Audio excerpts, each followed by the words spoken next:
Ladies and gentlemen, welcome to the Gryphon pregame show here on the Gryphon Broadcasting Network. I'm Jay Morgan Harder alongside my partner Grant Optikin. It's a beautiful September evening here in Somerville, Tennessee, as the number 9 Gryphons look to take on the 4-0 Fayette Academy Vikings.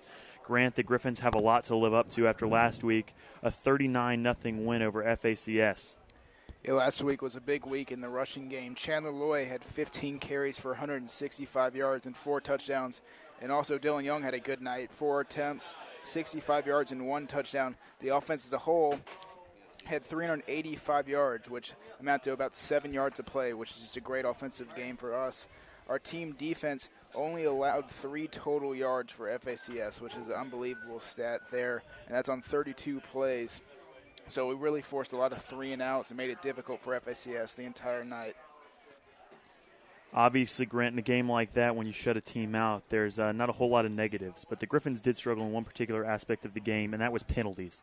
Yeah, last week they had 11 penalties for 104 yards, which is really uncharacteristic of this Gryphon football team, who normally is a pretty disciplined and disciplined team.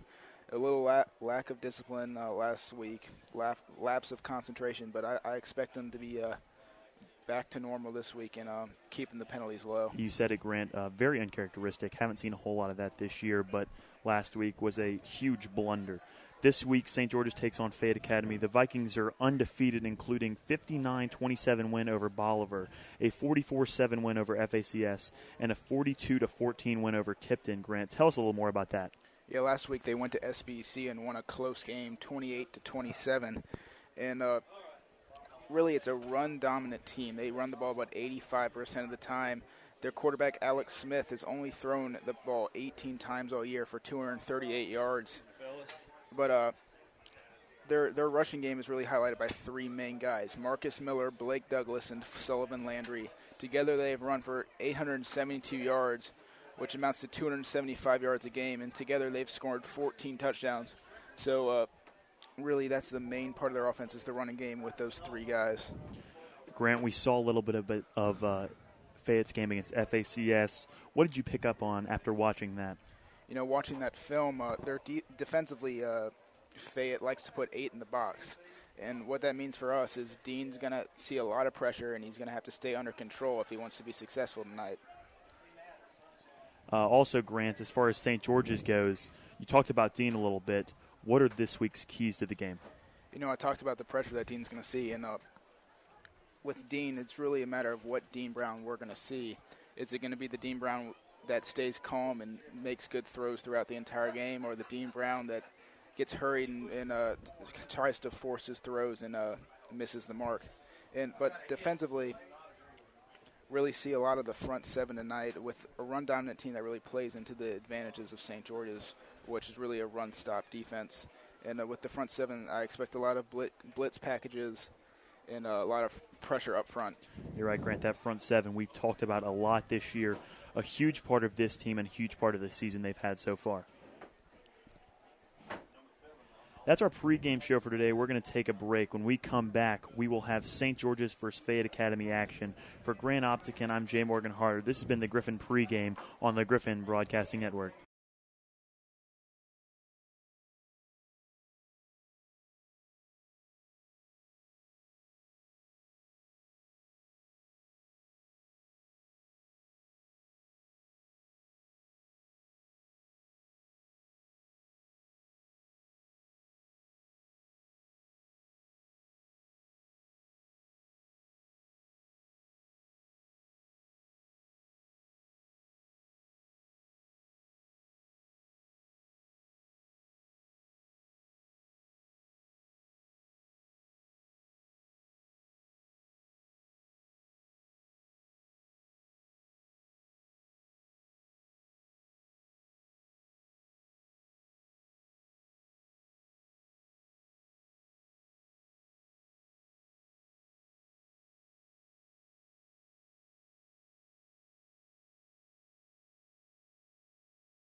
Friday night, the weekend is here. The kids are out of school, and it's time for football under the lights.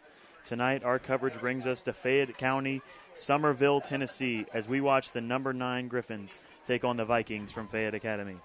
The Gryphons, led by senior leaders Dylan Young and Alec Finestone, look to have another game in which they dominate the defensive side of the ball. But defense is only half the battle.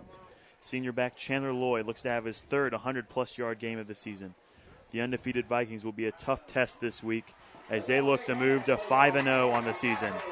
St. George's, Fayette Academy, coming up next on the Gryphon Broadcasting Network.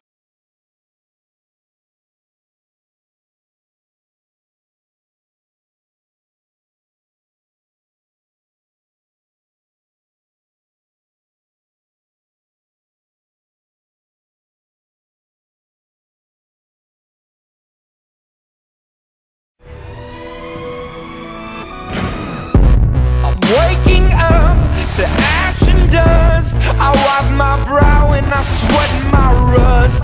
I'm breathing in the chemicals. I'm breaking in, shaping up.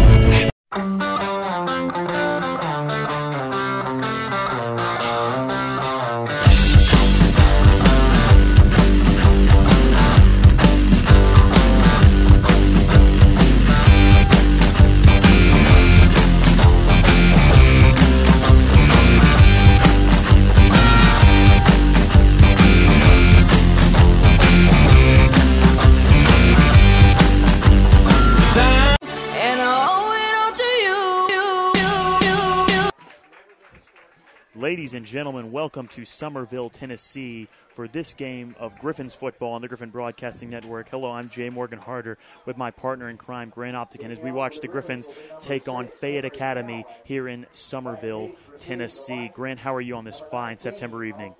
I'm feeling good, Jay Morgan. It's been a long trip out here to Somerville, and I've been waiting for this game for a while now. It's going to be looks to be a good one as both teams are 4-0 going into tonight's game. We'll talk a little bit more about the records a little bit later, but right now it's time for kickoff. Fayette won the coin toss, elected to receive. The Gryphons will get the ball to start the second half as Henry Cowan looks to boot this one away under the lights. So he puts on his gloves.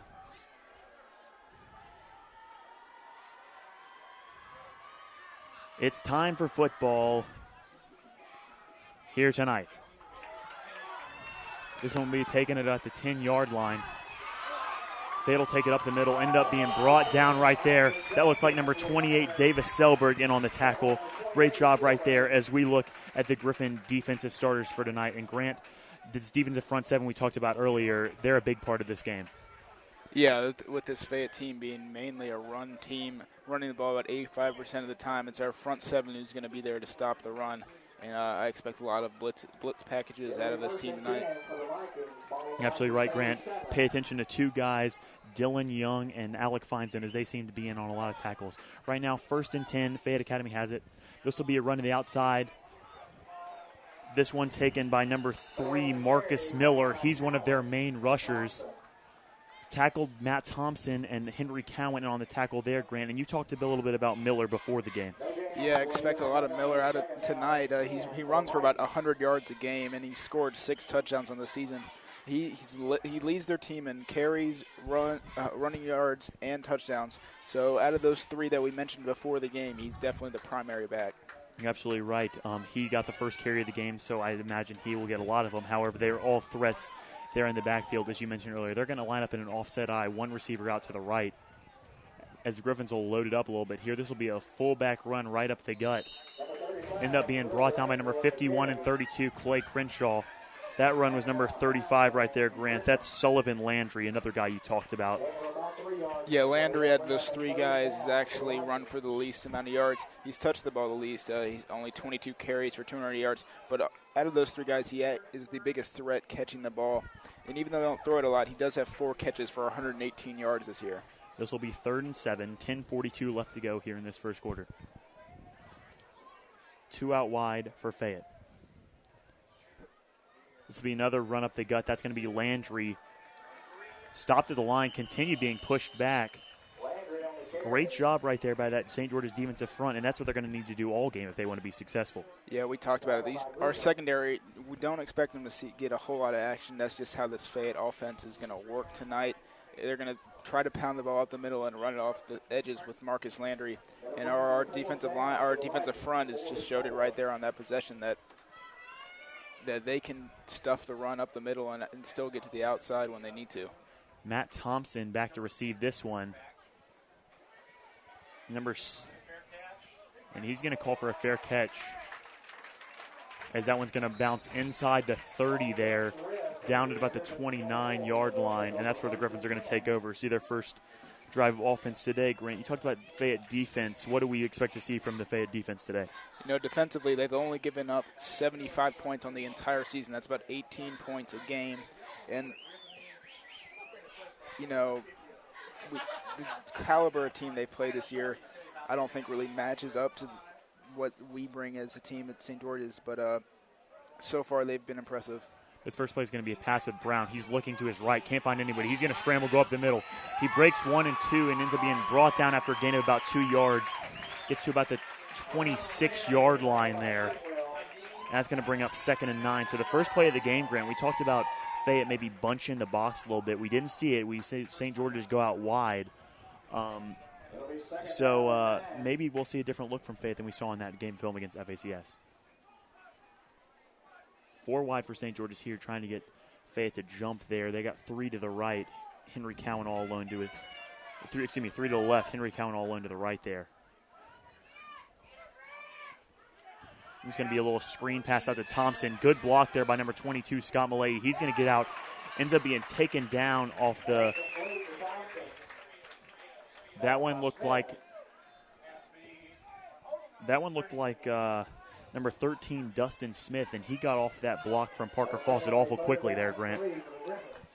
Yeah, the way they're playing it right now, they put about 5 in the box and then just match up man-to-man with all of the Gryphon receivers. And as far as screen goes, we're going to have a good seal out of whoever the right receiver on that near side is. This one's going to be handoff to Loy. He's going right. He's got some space to work. He gets out in the open. He's crossed the 50. He's got one man to beat. He almost gets tripped up there. Ends up being tackled down the field by number 10. That's Alex Smith, and a great run by Chandler Loy there. We've come to expect that. A great block by Matt Thompson there. Really busted open that hole for Chandler Loy, and he just found Green on the sideline, and a great 50-yard run there by Chandler Loy. 8:24 left to go in this first quarter off the huge run by Chandler Loy as we see number 3, Dylan Young, check in at running back. We'll talk about him running the football a little bit later. 4 out wide for St. George's, 3 to the left. This one's going to be another screen pass. Good blocks right there by the receiver. Parker Fawcett ends up taking out one as Matt Thompson's going to get out there close to a first down. We'll see where they spot it. And it looks like they're going to go to the Wild Gryphon here, the Wild Dylan, or the D-Train formation, as it is going to be 1st and 10 for 1st and goal for St. George's. Saw this a little bit last week against FACS, Grant, the D-Train formation. He's going to take that one there and get stuffed right at the line. Nothing doing on that one. Yeah, so right there, like we talked about before the game, that's where they bunched the defensive line. About 8 in the box there, and they shut down that run up the middle. I'm pretty sure they expected watching the game film that when Dylan Young's in the backfield by himself, expect to run up the middle. They're ready for that one. This one's going to be a reverse, and Thompson's going to take it up the gut. He's got great blocking in front, and that's going to be a touchdown. Gryphons, great blocking up front by that Gryphon offensive line. They lined up again in the D-Train formation, and here instead of running up the middle, Dylan ran a pitch to Matt Thompson, and it's as they bunched the box, they're expecting to run up the middle. The reverse was really open for Matt. That one is ruled a pass on the pitch from Dylan Young, as it was a forward motion on that one. So that's going to go down as a passing touchdown from Dylan Young and a receiving touchdown for Matt Thompson. But really a great play there as Henry Cowan looks to get the PAT and make it a 7-0 ball game. This one's going to be up. And it's going to be good. That's going to be 7-0 St. George's. So with 7:46 left to go here in this first quarter, the Gryphons take an early 7-0 lead. We'll be right back. You're watching Gryphon football on the Gryphon Broadcasting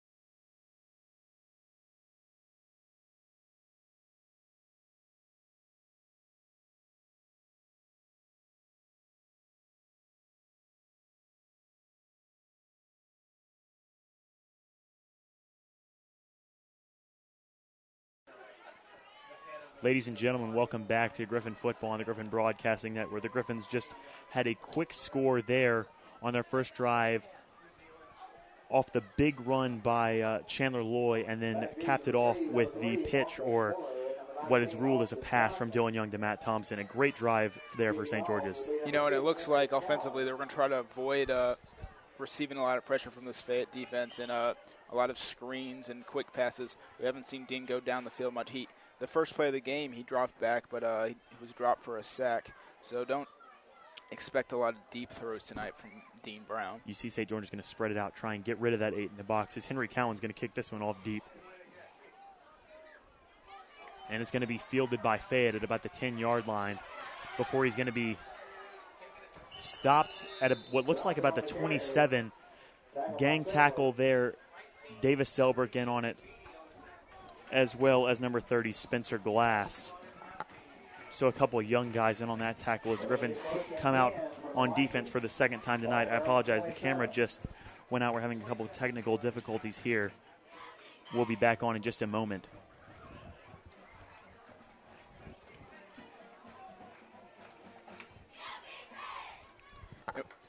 And with Henry Cowan's second kick tonight, he kicks it low again. And for the second time tonight, Fayette starts off with some pretty decent field position. So Griffins are going to come out on defense as the big run right up the middle. That one was number 7, Blake Douglas, the last rusher of this core for Fayette Academy that had yet to get a touch. Got a big touch there, though. Yeah, Blake Douglas runs for about 66 yards a game. He's scored 3 touchdowns so far this season. He's the second leading rusher for this Fayette team. So look for those 3 guys we've seen so far in this game to get a lot of touches for Fayette Academy. They like to run the football. As there's a official timeout as Chandler Loy's chin strap came loose, having trouble getting it back on there. Grant, let's talk a little bit, as we were mentioned on earlier, talking a little bit about this Fayette defense, like to bunch it up. But St. George's is looking to spread them out tonight, and maybe that might open up the running game by spreading it out a little bit too. Yeah, so St. George has been running this spread formation this year and also the last year. And it really keeps teams from bunching up the offensive line because it's an easy way to get the ball to the outside of the field and break off big plays. 1st and 10 here for Fayette as they line a lineup in the I. Again, this one's going to be an option.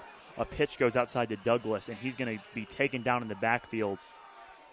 That one looked like number 58, Darius Brooks, so his first tackle of the game, and he led the team in tackles last week at FACS. And that was a great job by Clay Crenshaw there, forcing the running back inside towards his defense. And as the outside linebacker, that's a great job on the blitz containing the outside. You look at these two teams here, and they run very different offensive systems. St. George likes to go fast, a little bit hurry up, catch the defense off guard. Fayette takes their time, tries to bust it up the middle. So that's interesting to see as St. George's might get a little bit more rest on defense, as that has been the dominant part of their team all year, that front 7. This one's going to be run to the outside by the quarterback, number 10, Alex Smith. And he's going to be taken down by Darius Brooks again, his second tackle consecutively, and he is really getting it in the backfield. He's doing a good job of getting in the backfield right now. And with that defensive possession, St. George is lined up in a 5-man front, which is something we have not seen out of them this year, which I believe is going to be to protect the run game. This is going to bring up a 3rd and 15 here with 6:04 left to go as Fayette's going to take a timeout right now, Grant. Let's talk a little bit about what you just mentioned. St. George is going to maybe bunch it a little bit. That secondary, we saw the first play of the game is FACS. Really the only big pass play they completed all game was that deep pass first play of the game on Parker Fawcett. Do you think we might see some play action here tonight with them bunching in the box? You know, Alex Smith he's 10 for 18 on the year. He has thrown 1 passing touchdown, so he doesn't throw the ball a lot, like I said earlier in the game. But by looking at his stats, his one big completion was for about 60 yards. So I wouldn't be surprised if they try to bust one off. I'm sure they have noticed that looking at the film of games past for St. George's, and that might be something to key on and watch for as this game goes on and the Griffins get a little more comfortable bringing pressure. This one's going to be this one's going to be a play-action pass. Fooled me right there. That ball's caught by number 19, Austin Johnson. It was a low ball, may have hit the ground, but they're going to rule it a catch past the 50-yard line, and that's going to be ruled a first down. Or they're going to bring out the chains, it looks like, because that is going to be very close. Nope, they're going to rule it a first down. And that was a great play-action pass right there by Fayette. Fooled the entire front seven for St. George's, including us up here in the box, Grant.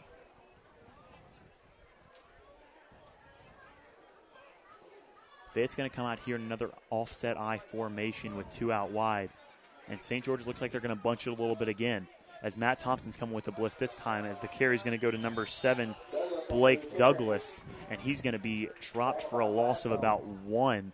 And that was great pressure right there by Matt Thompson. They blitzed 8 on that play, Grant. You know, they come out in that 5-man front once again, which they move Clay Crenshaw into defensive end, and Blake Caruth goes into a stance there.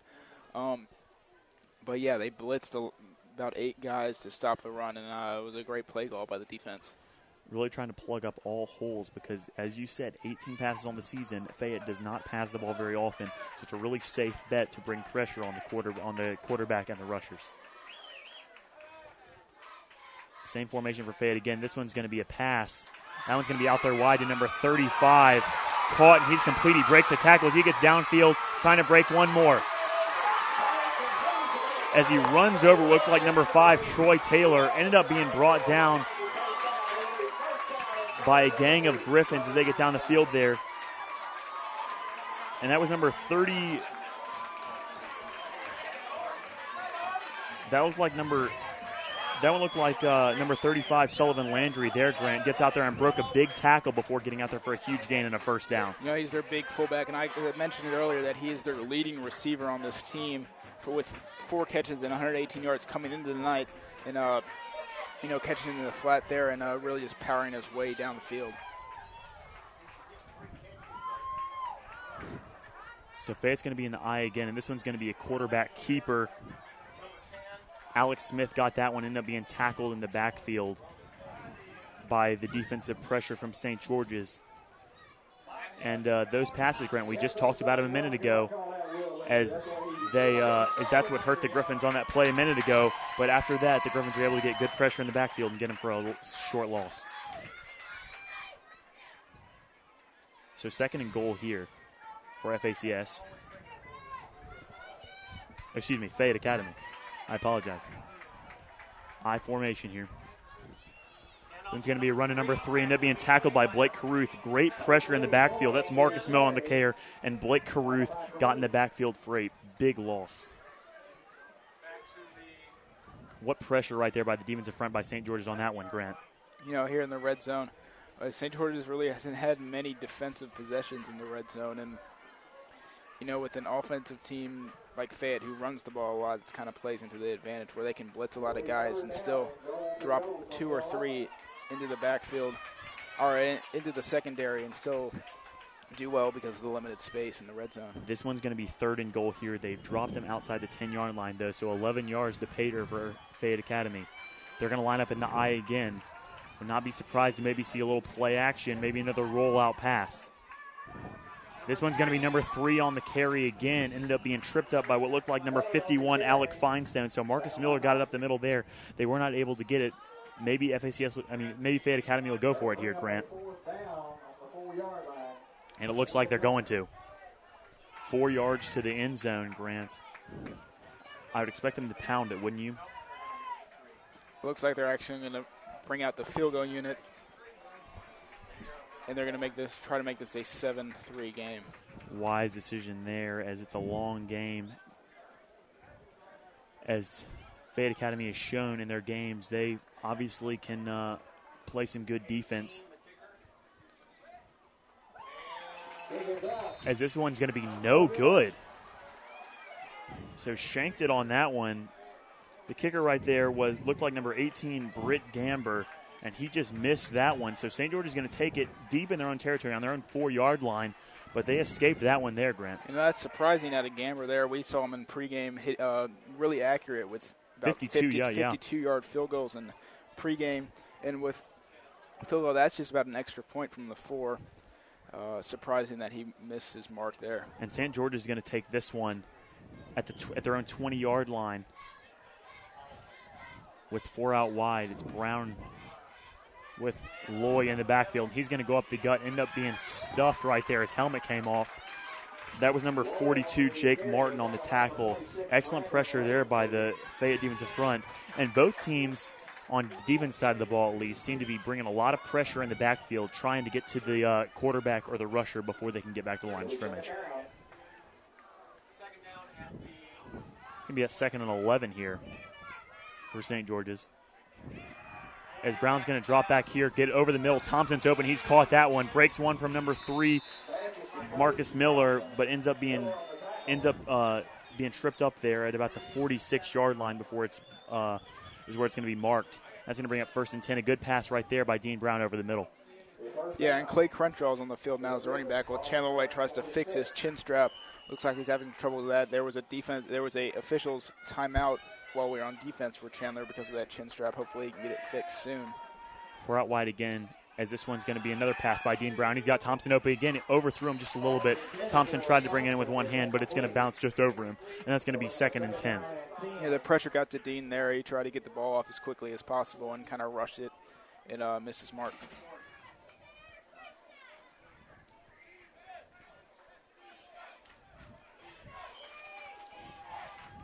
As Dean Brown's going to be in the backfield here with 4 out wide and Crenshaw to his left. Crenshaw's going to take this one up the gut. He's going to be met at the line as well. Maybe gets a gain of 1, if anything. They're going to mark it right at about the line of scrimmage. That one's going to bring up 3rd and 10. And Grant, you see Dean Brown right there on your screen. Talked about him, which Dean Brown is going to show up. He's been good so far, but a little bit of pass on that 2nd down play. A little bit errant pass.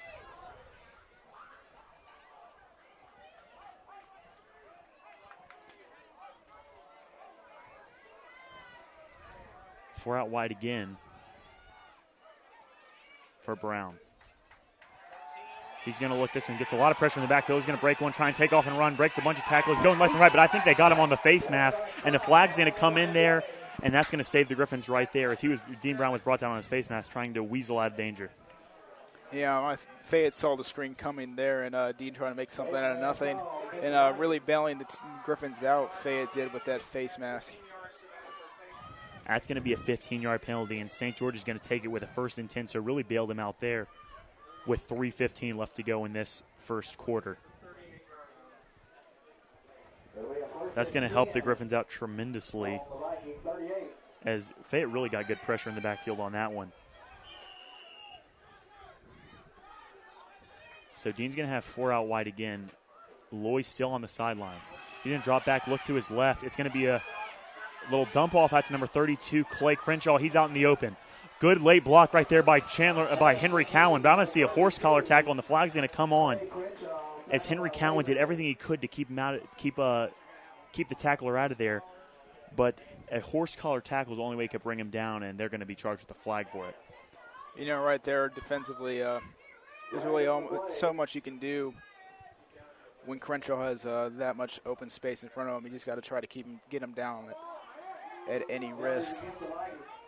But, I mean, that's a dangerous play. That's why they put that rule in recently. You're right, yeah. That's to protect the players, and sometimes it's the only thing you can do because I think that probably saved a touchdown. So it's going to keep St. George's out of the end zone, and it's going to bring up 1st and 10 again. Only 13 seconds left to go until the end of the first quarter with 1st and goal to go here. Dylan Young checks in the backfield this time. As Dean's going to roll out to his left, look for somebody open, can't find, he's going to scramble out. He goes up the middle, breaks the tackle, gets in the end zone, touchdown Gryphons. Great scramble there by Dean Brown, and he's going to get in the end zone on what looked like a blown pass play. Yeah, so once again, the Gryphons really do not have much trouble getting down the field and scoring. And, you know, this pressure up front really has not seemed to bother Dean too much. He's had trouble finding open receivers, but he's done well trying to break free and making a play by himself. So as the clock winds down to 0, we'll see the PAT and then hit the beginning of the second quarter after a huge touchdown run by Dean Brown. The extra point by Henry Cowan is going to be good. and that's going to make it 14-0 Gryphons. So off the run by Dean Brown, that's going to make it 14-0 at the end of one. The Gryphons lead this one 14-0. We'll be back with second quarter. You're watching Gryphon football here on the Gryphon broadcast.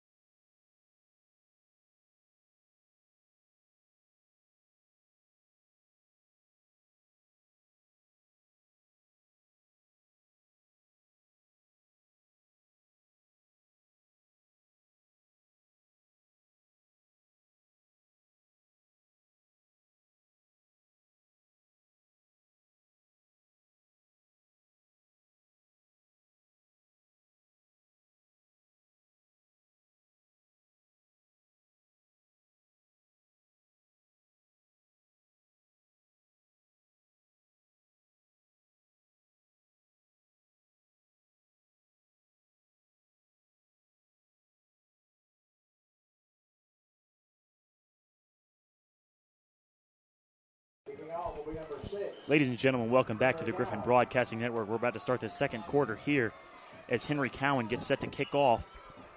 It's 14-0 Gryphons. I'm Jay Morgan Harder alongside my partner Grant Optican here.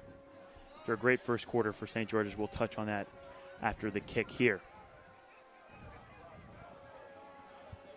So Henry Cowan set to kick, 2 back for Fayette.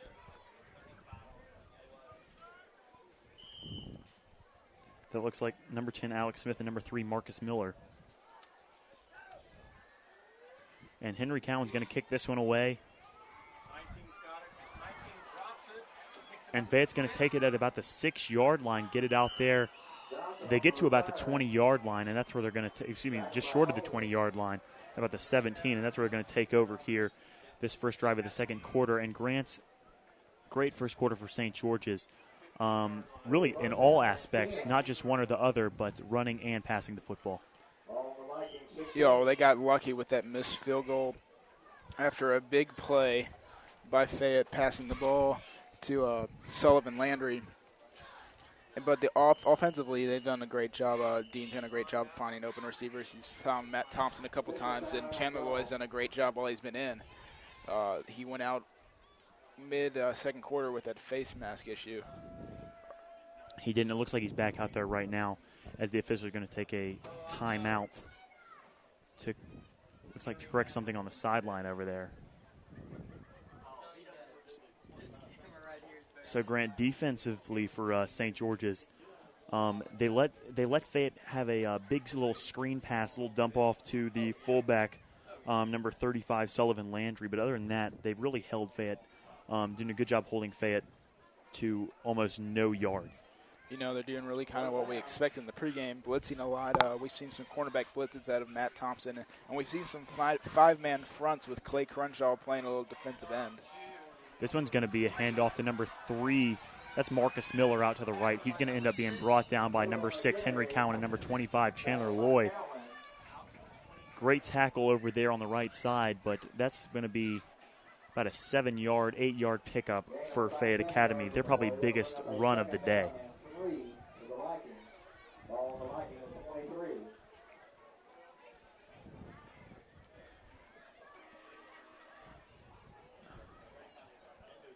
So, Grant, as this game has gone on a little bit, we've seen Fayette seem to, little by little, get more and more yards. As we're going to see this for the first time, they're going to line up in shotgun.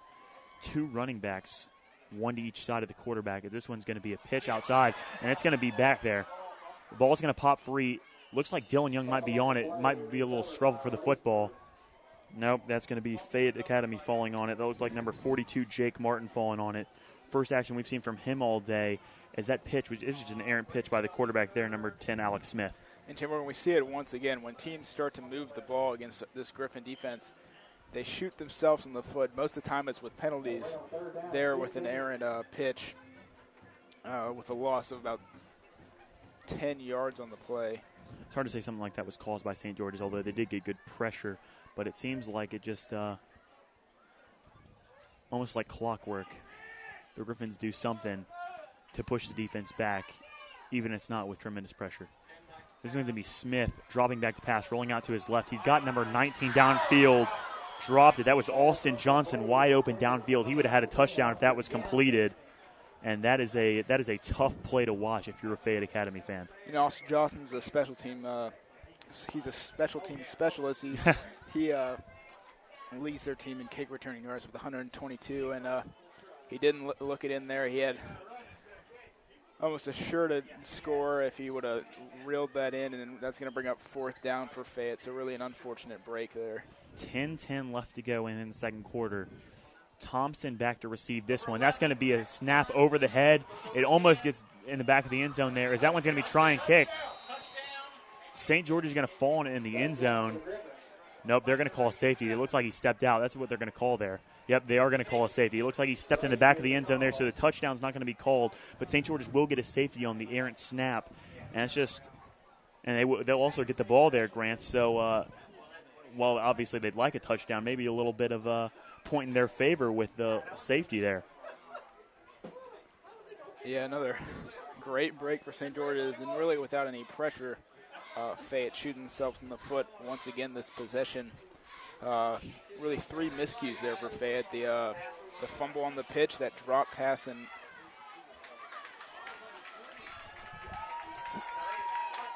you're absolutely right, Grant. It's just a St. George's off that deep pass catching some breaks. First, you had the fumbled pitch. You had the deep ball that was dropped. And that play right there, just catching some good breaks, which is something that you sometimes need to do to win a football game, and St. George is absolutely doing right now. So something to focus on here. The kicker has the option to either punt it or kick it here. It looks like they're going to kick it off. And to kick it off here, it looks like it's number 18, Brent Gamber, to kick it off here. 2 back to receive. Looks like number 32, Clay Crenshaw, and number 10, Matt Thompson, with 9:53 left to go in here in the second quarter. Grant, I was talking about it just a minute ago. Sometimes it's better to be lucky than good, and the Gryphons caught a lot of breaks on the last possession. He's going to be kicked deep. Thompson's going to receive it at about the 35-yard line. He's going to slip, but his knee didn't hit the ground. He's going to take it right. He's got some space to work, cuts it back, end up being tackled by 2 guys at about the 35-yard line. Number 8, Thomas Carpenter, was in on that one, as that's where the Gryphons are going to take over. So good focus by Matt Thompson, even though he slipped to get out there for a decent gain. That's where the Gryphons are going to take over. And, Jim Morgan, besides the points, one of the big advantages of forcing the safety is you get great field position when you get the ball back. And a lot of times it's through a great return. Matt Thompson kind of slipped up there in a choppy field. But nonetheless, the Gryphons are going to get the ball at the 35. Right, Grant, this one's going to be a pitch to Loy out to the right. He's back in the running back for the first time since he came out with that chin strap. He's going to get out for a gain of about 8, maybe 9 yards, and he's right back where he left off after coming out of the game earlier. They're going to call it about 9. It's going to be 2nd and 1 here. Grant, are you even the least bit surprised by the way Chandler Lloyd runs the football now after seeing him these first 4 weeks of the season? He came in bound and determined this year. He was kind of disappointed with his performance in the first game, but he came out like a storm against ECS, running for over 100 yards, and he's really been consistent throughout the entire year. But coming into the season, we didn't know if it was going to be Chandler or it was going to be Clay, going to be the primary back, but Chandler's made his name as the senior running back on this team. He really has, and he's done a great job at maintaining that position as the main rusher. And we saw him early in the season last year before Omar Williams obviously came into the picture. But he did a good job running the football last year, too. So not a huge surprise here as Dean Brown's going to roll out to the left, hit Matt Thompson out in the flat. He gets past the 50, past the 45, ends up being brought down close to the first down marker. Depends on the spot here. And I think that's going to be a first down. They're going to bring the chain gang out, I believe. But that's going to be very close. So a great pass in the flat there by Dean Brown. He's really getting the hang of hitting receivers right now.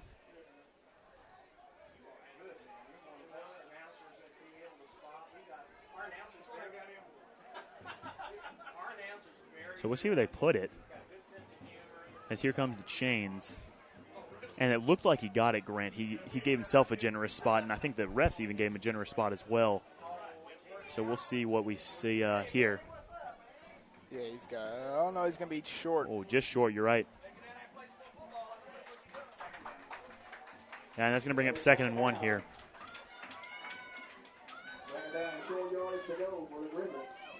So 2nd and 1 here. Be surprised if it goes to anyone but Chandler Loy.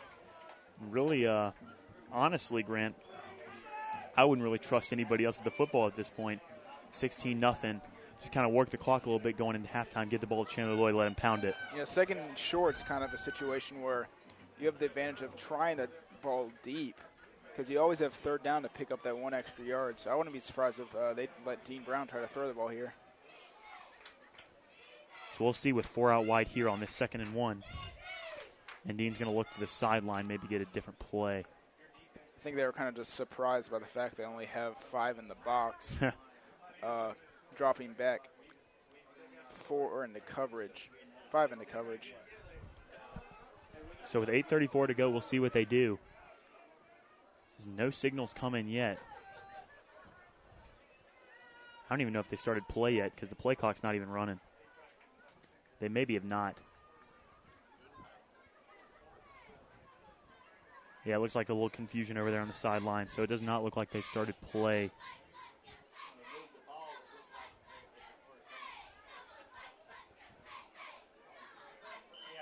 There we go. There's the whistle, and we'll start play here. 2nd and short for St. George's. Dean's going to get this one right at the gut to Chandler Loy, and he's going to get out there, tries to break the tackle, but it looked like number 77, Connor Henson, got in on him, but he will be good enough for a 1st down as he really lowers his shoulders well and gets through that line, gets a big push, and pushes himself forward. It'll be 1st and 10 for the Gryphons. Ball on the Viking 36. St. George is going to have it the opponent's side of the 50 at the 36-yard line. Brown's going to roll out there to the right, and he had Fawcett there open, and he's going to drop it. That would have been a 1st down. Didn't look like he was expecting the ball. Hard to say. You know, he kind of slipped out of his route there. He finished the post and came back towards the large side of the field. Seemed to have been slowing up a little bit. He just turned around. The ball was right there. Yeah, you're right. It looked like he was slowing up a little bit on that at the end of the route there. So Brown's going to be in the backfield here with Lloyd to his right. And Lloyd's going to take this one up the gut. He's got a lot of space to work. Great block right there by Scott Malahy. He's going to get out there, past the 5 in the end zone. Touchdown, Gryphons. Great run by Chandler Lloyd, but there is a flag on the field at the 20. Might be holding on Scott Malahy. We saw a good block from him there. He could have held. I didn't see him get jersey, but it's hard to say what actually happened on that play. We'll see what the call is here. It is going to be a holding, and that's going to take the Gryphons back. But regardless, Grant, great run by Chandler Lloyd. I think some of that might have been benefited by the whole Scott opened up with the hold. And, that's kind of been an issue with our receivers. We saw at the beginning of the season, the receivers have had trouble when they've been asked to block and make holes. They've had trouble blocking legally. And we saw it a lot last week. We saw it a lot the first week of the season out of the receivers. And that's really something they got to fix. Absolutely right, Grant. And saw it a lot last week, especially, as you hit on.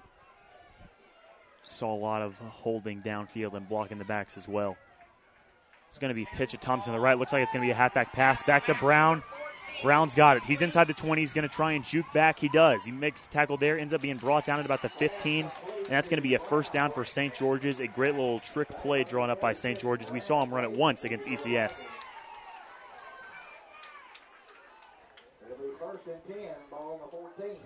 As Grant, that looked like the same exact halfback pass play that got him a touchdown just a few weeks ago. You're right. It's the play they ran against ECS for the only touchdown of the game. They've been working on a couple of gadget plays like that, and that seems to be one of their favorites. That one was intended to screen for number 6, Henry Cowan, but Dean Brown felt the pressure in the backfield there. Great push by the defensive front for Fayette Academy. As Dean, we talked about it before the game, has to face that pressure quite a bit.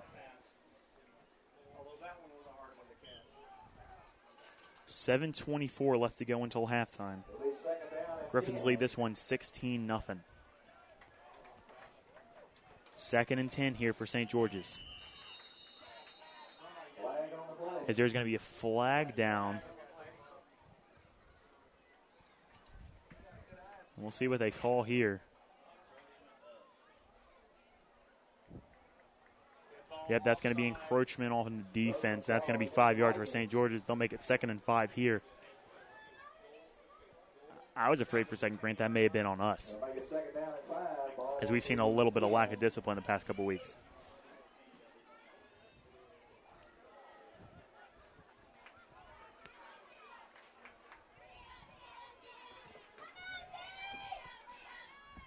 St. George is going to take this one with 4 out wide. Lloyd's going to take this one, try and go up the gut, end up being stuffed right there. That looks like number 46 on the tackle for Fayette Academy. Kendall Ship with a little extra after the play, a little shoving. And that's going to send St. George's back a few more yards as well. That's the lack of discipline we were talking about, Grant, just losing your cool there for just one quick second, and that'll get you a flag. But that's going to be offset, as there was also one called against Fayette Academy.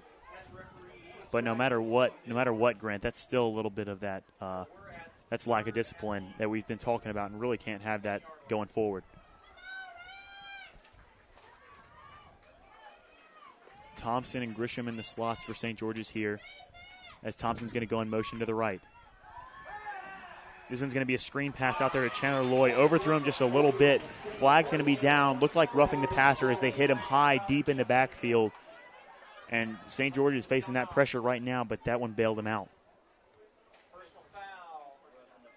Yep, it was roughing the passer, Grant. And you saw it back there. It hit him just a little bit high, and you'll get called for that every time, especially with these rules in to protect the quarterback. Yeah, I know football's put in a couple rules in the past few years to really make it a passing game. And really protecting the quarterback. Can't really touch the quarterback anymore at all. But, once again, St. George gets bailed out. It seems like every time that they have a 3rd and long, they either come up with something miraculous or the other team give them a hand with a penalty. And that one's going to bring up 1st and goal here for St. George's. As this one's going to be to Young, and he's going to try and go up the gut. Will he get in? He will. And that's a touchdown for St. George's. Great run right there by Dylan Young, and he's kind of put his nose in the conversation for one of the great runners on this St. George's team. That's actually only the 2nd time we've seen Dylan get the ball on the offense when it was not in the D-train formation. Right there, handoff from Dean Brown, and Dylan's proved himself as a hard guy to bring down and as a runner, and he really just gets his pads behind him and runs with some power. Trying for a little trickery right there by St. George's with 7:03 left to go in a 22-0 game. But they're just going to put this one up for the PAT. Henry Cowan's going to boot this one high, and it's going to be good. So a great kick there by Henry Cowan, and game is going to go to 23-0. We're going to take a short break as the Gryphons take a huge lead after the touchdown. You're watching Griffin football on the Griffin Broadcasting Network.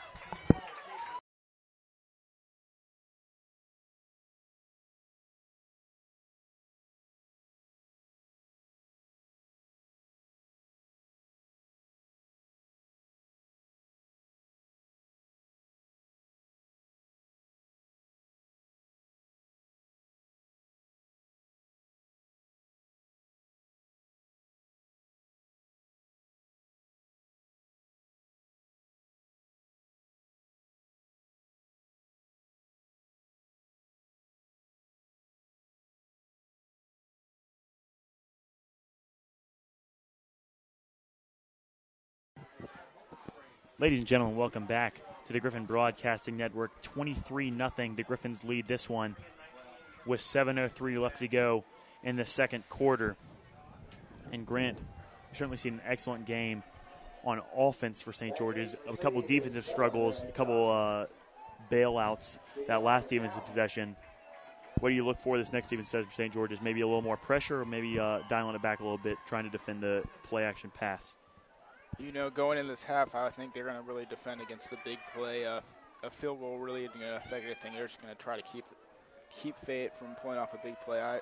Probably 5 back in the secondary, just your base defense. This one's going to be returned by Fayette back there. As the ball's going to pop free, it came loose. Hard to see who came down on it. That was Austin Johnson on the return, number 19. And St. George is going to fall on it. Great recovery right there by St. George's. That was number 80, Jake Duffley, the senior. Late addition to St. George's. Just started playing football last year, but comes up with a big play there, and St. George is going to take over with tremendous field position here. It'll be 1st and 10, ball on the Viking 24.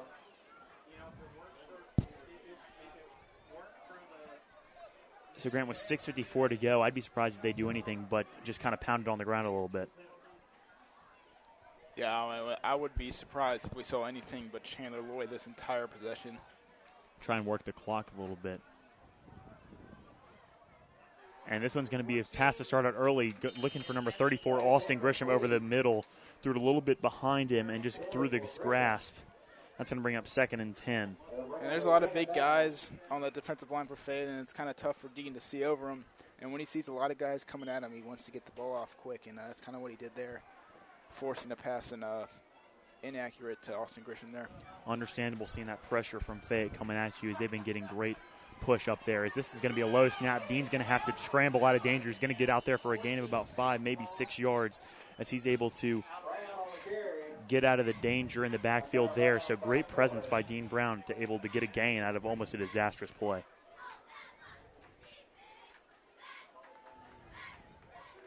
See Dean do that a lot, Grant. He's a good scrambler for being the quarterback for St. George's.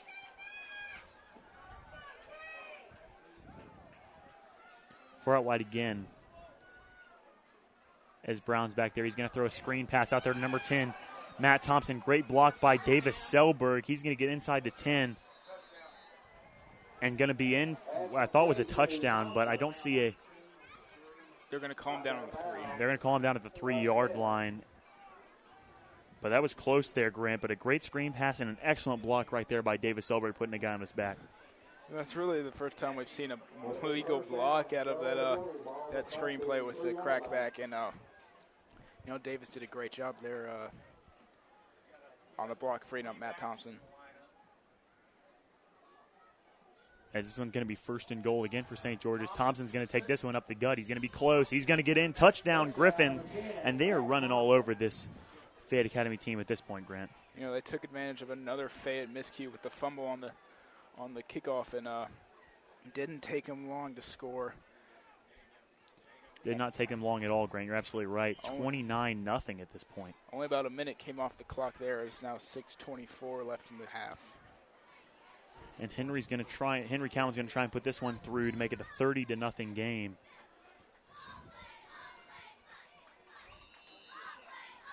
And he's going to get it. And it's going to be 30-0, Grant.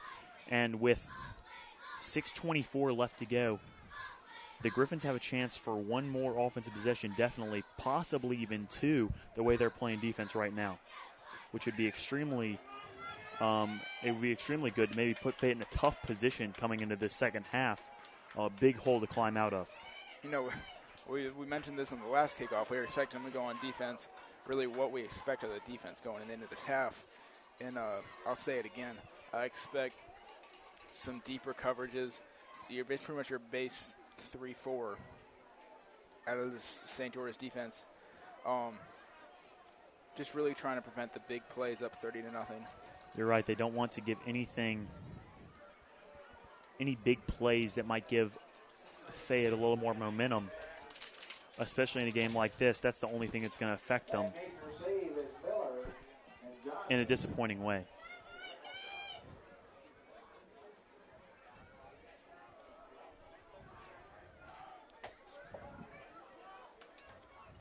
Henry Cowan to kick this one. 2 guys deep for Fayette. That looks like number 3, Marcus Miller, and again number 19, Austin Johnson. However, they've switched positions on this one.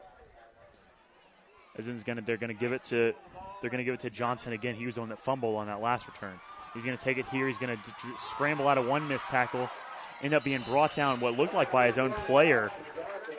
The missed tackle back there by Clay Crenshaw is a great move made by Austin Johnson to kind of get out of the way of putting Fayette in some deep territory, and they're going to take over with good field position. And special teams is really where Fayette's done well so far tonight. They've on almost all the kickoffs they've given their offense some good field position, once again starting at the 35-yard line. The offense is going to have to capitalize. They've shot themselves in the foot the past couple positions, last possession with 2 fumbles. This one's going to be a pass over the middle from Smith, the number 2, Jason Stevens.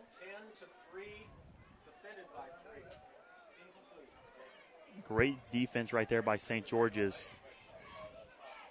And that's really the first time we've seen Fayette throw anything like that quick pass like that. They've really been more of a power run, maybe get you on the play action type team. Not too many of those. So maybe they're trying to pull out all the stops in their playbook in a game like this.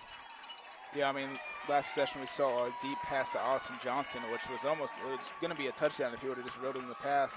And it fell out of his hands. I'm sure their quarterback, Alex Smith is frustrated right now with his offense. The play clock's going to go down to 0, delay a game unless a timeout was called, and it was not. So it's going to be delay a game against Fayette Academy, and that's going to move them back 5 yards on the flag there, just kind of shooting themselves in the foot. You know, that's kind of something special that Fayette has here, is that the actual play clock they have in the end zone. So a lot of fields, the referees keep it by themselves. Referees keep it, and the coaches just signal to their quarterback if it's getting close. But here at Fayette, they actually have the physical play clock. That's absolutely helpful. Looks like they're running the same play again. Marcus Miller, number 3, is going to get an 87. Blake Carew is going to get in the backfield. He's had a heck of a game. Saw him early get a couple big plays in the backfield, another one right there. Really, this front 7, Grant, hit on it so much, playing excellent football for St. George's right now. All those runs they're trying to do up the gut are stopped by St. George's for little or no gain.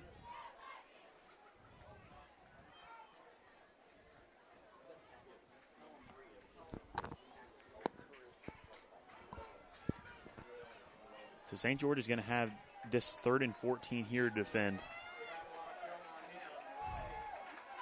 And Fayette's going to get back in this shotgun formation, really the only kind of shotgun they have. And this one's going to be a little screen pass out there to the right, completed to Miller, and he's going to scramble out of 2 tackles, and St. George is missing a lot of them. End up being brought down by number 51, Alec Feinstone, close to the 50-yard line. Great form tackle by him, where we saw some of the secondary right there miss some clutch tackles.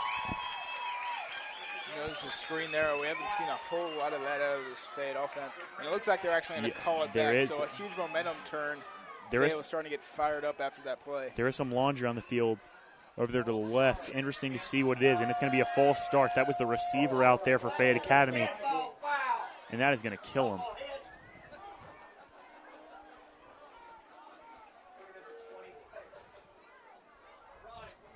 So really, Grant, at the beginning of that play probably should have been blown dead before it even got started. Wouldn't you agree? Yeah, kind of a miscue by the referees there.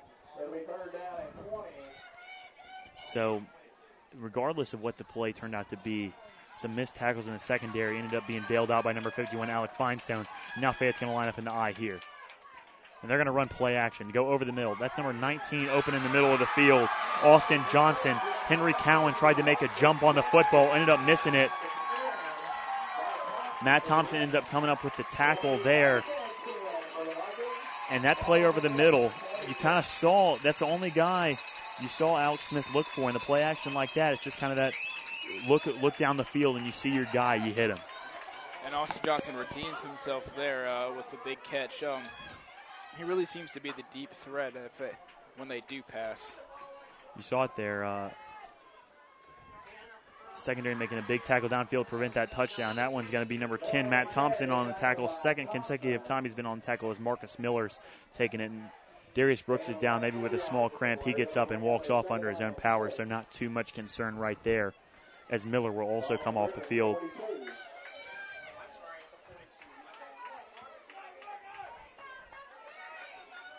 And with 4:32 left to go until halftime, interesting to see what Fayette Academy will bring up here. maybe try and go deep again with that play action. But this one's going to go to number 7, Blake Douglas. He's going to be tackled back there. That's really the first time we've said his name since the first quarter, Grant, and he's one of our key guys going into this game. Yeah, coming in, he was the second leading rusher for this Fayette Academy football team, and St. George is doing a good job bottling him up. They really need to work on Marcus Miller, who seems to be their big play threat. You know, he's one or two misses away from breaking off a big one. So while Fayette's on the opponent's side of the 50, they have a 3rd and 9, 3rd and 8 here. We'll see what they do. This one's going to be a reverse to, hard to see what number that is. It looked like it was number 19, Austin Johnson, and it was. And he's going to get out there close to a first down. They're going to give it to him. Yep, that's a first down for Fayette Academy. And that little reverse by Fayette right there just kind of caught St. George's off guard. They were going after that. They were going after that running back who got the ball initially. And Johnson's a little shaken up by that play. He's going to come out for a little bit. There's 3 minutes and 26 seconds left in the half, so Fayette's in good field position, but they're going to have to. They can't sit back and let the clock run if they want to score. We mentioned it earlier, Grant. Britt Gamber, their kicker, hit a 52-yarder in warm-ups. He missed one earlier, but absolutely in their field goal range right now. And this one's going to go to Douglas again, brought down by number 51, Alec Feinstone, close to the line of scrimmage. Really the first time we've been saying Alec Feinstone's name tonight other than that tackle downfield. And he's a really big part of this Gryphons front 7, the senior leader. Yeah, he led the team in tackles last year. But tonight, really, the defensive line is doing a great job containing. And Chandler Loy, as a linebacker, is doing a great job. But, you know, they're moving to this 5-man front on a few plays. So Clay Crenshaw's been in a couple more plays than Alec tonight. Maybe credit that a little bit to the Gryphons bringing pressure, and when they pass downfield, not a lot of chance for these linebackers to make plays. Miller's going to come back in and take the run on that one. Brought down about the line of scrimmage again, maybe a gain of 1. And they're going to give him a gain of about 1 yard. That's going to bring up 3rd and 8 now for Fayette. The same field position they had last time. We'll see what they do here. They got a lot of those plays to catch the defense off guard. The play action is they run the ball a lot, and also that little reverse play they ran last time just catches that blitz that the Gryphons might be bringing off guard by just a little bit, and they usually run it out of this shotgun formation with 2 running backs. And Smith's going to roll out to his left here, being chased by Blake Caruth, ends up almost getting his ankles, and the pass is going to be thrown behind the receiver. Number 32, Clay Crenshaw, tried to make a play on it, but that's great pressure right there by number 87, Blake Caruth, and what looked like number 3, Dylan Young back there trying to get pressure on the quarterback. Yeah, great pressure, not making Alex Smith's job any easier tonight. He comes up a little limp. I'm not sure they have in the second or backing up Smith, but that'd really be an unfortunate loss if he can't play to his fullest potential. So 1:47 left to go here in the second quarter, and Fayette's going to go for it on this 4th and 8. Not a lot to lose in this situation, so I understand the call. As this one's going to be taken by number 46 up the gut.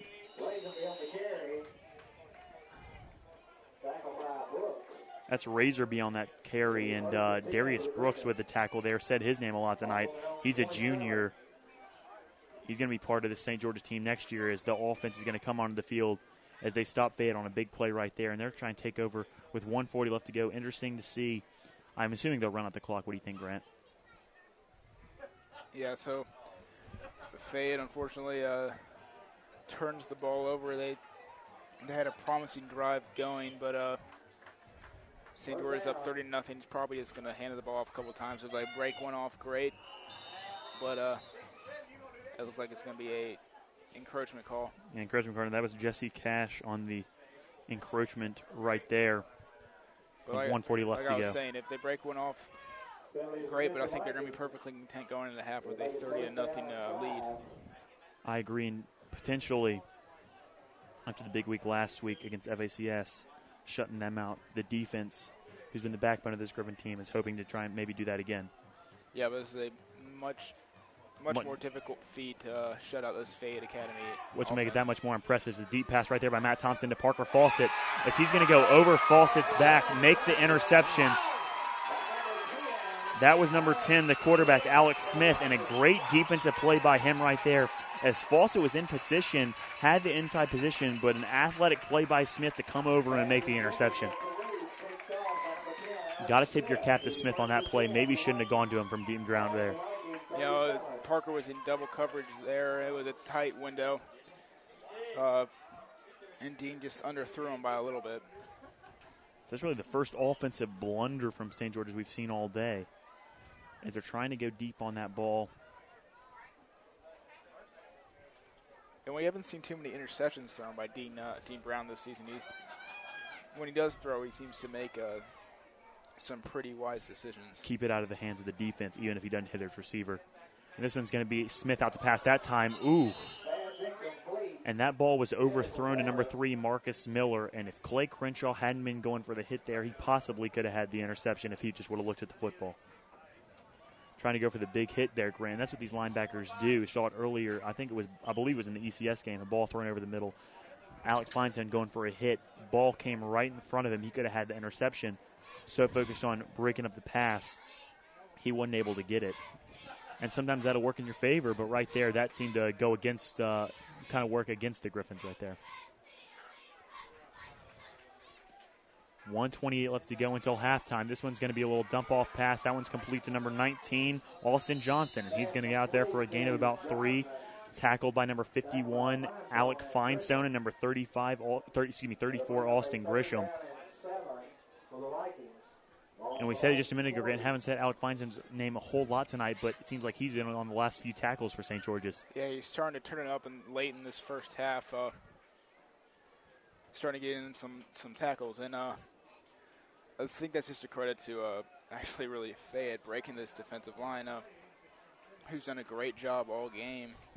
But they've been breaking into the second level of our defense, and Alex had some opportunities. You're right, and that pass was thrown by Smith right there. Looked like it was intended for number 12, Gage Friedman, and Austin Grisham almost got in there for the interception. He was really close to that one. You know, that's a great break by Austin there. He read the pass well and defended it well. So off the incomplete pass, clock's going to stop at 42.5, and Fayette was going to punt this one away. That looks like number 18, Britt Gamber, back there to punt this one away, and number 10, Matt Thompson, to receive it. He's going to get this one away, and Thompson's just going to let it drop there. And it's going to be down inside the 20 with 31 seconds left to go.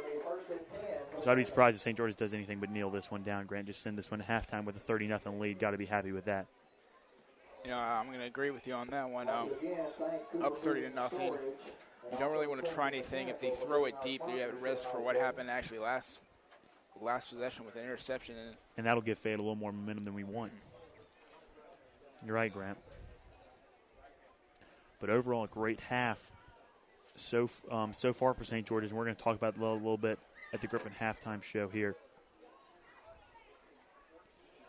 So Brown's going to drop back to throw this one. It's going to be a little screen pass out there, number 35. That's intended for Nick Cole. So, Grant, looks like we were both wrong there. Maybe they're just trying to get Dean comfortable in the passing game. We've seen that before as well. When Dean Brown gets comfortable in the passing game, he seems to make much better throws. And right now he seems to be missing his receivers a little bit, especially losing confidence after that interception. You know, the pressure seems to be getting to him late in this first half. He was doing well at the beginning of the game, really staying under control and making good decisions. But he seems to be rushing a couple of his throws now. That one was handed off to number 35, Nick Cole. Almost lost it on the handoff. And with 19 seconds left to go, they're going to let this one go down to 0, maybe take it in halftime. Nope, they're going to try and get one more play off, it looks like. Maybe not. We'll see what they do here. They're lined up. No, they're just going to send it to halftime. And as clock's going to approach 0, the Gryphons are going to have a 30-0 lead. We're going to take a break. We'll be back with the Griffin halftime show. So at halftime, 30-0 Gryphons. You're watching Griffin football on the Griffin Broadcasting Network.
Ladies and gentlemen, we apologize to those of you trying to watch at home. Our internet has been down here in Somerville, Tennessee. It's halftime right now, 30-0, St. George's lead.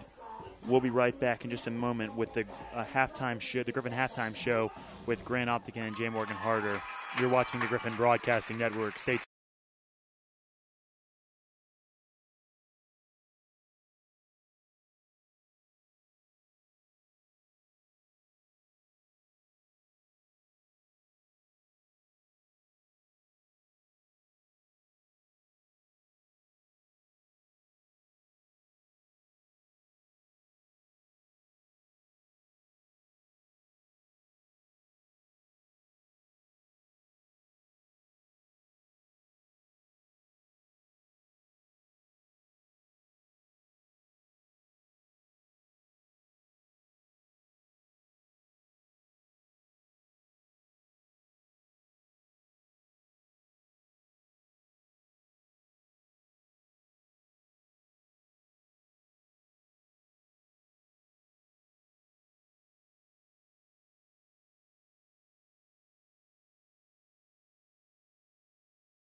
Ladies and gentlemen, welcome to the Gryphon halftime show. We're here in Somerville, Tennessee.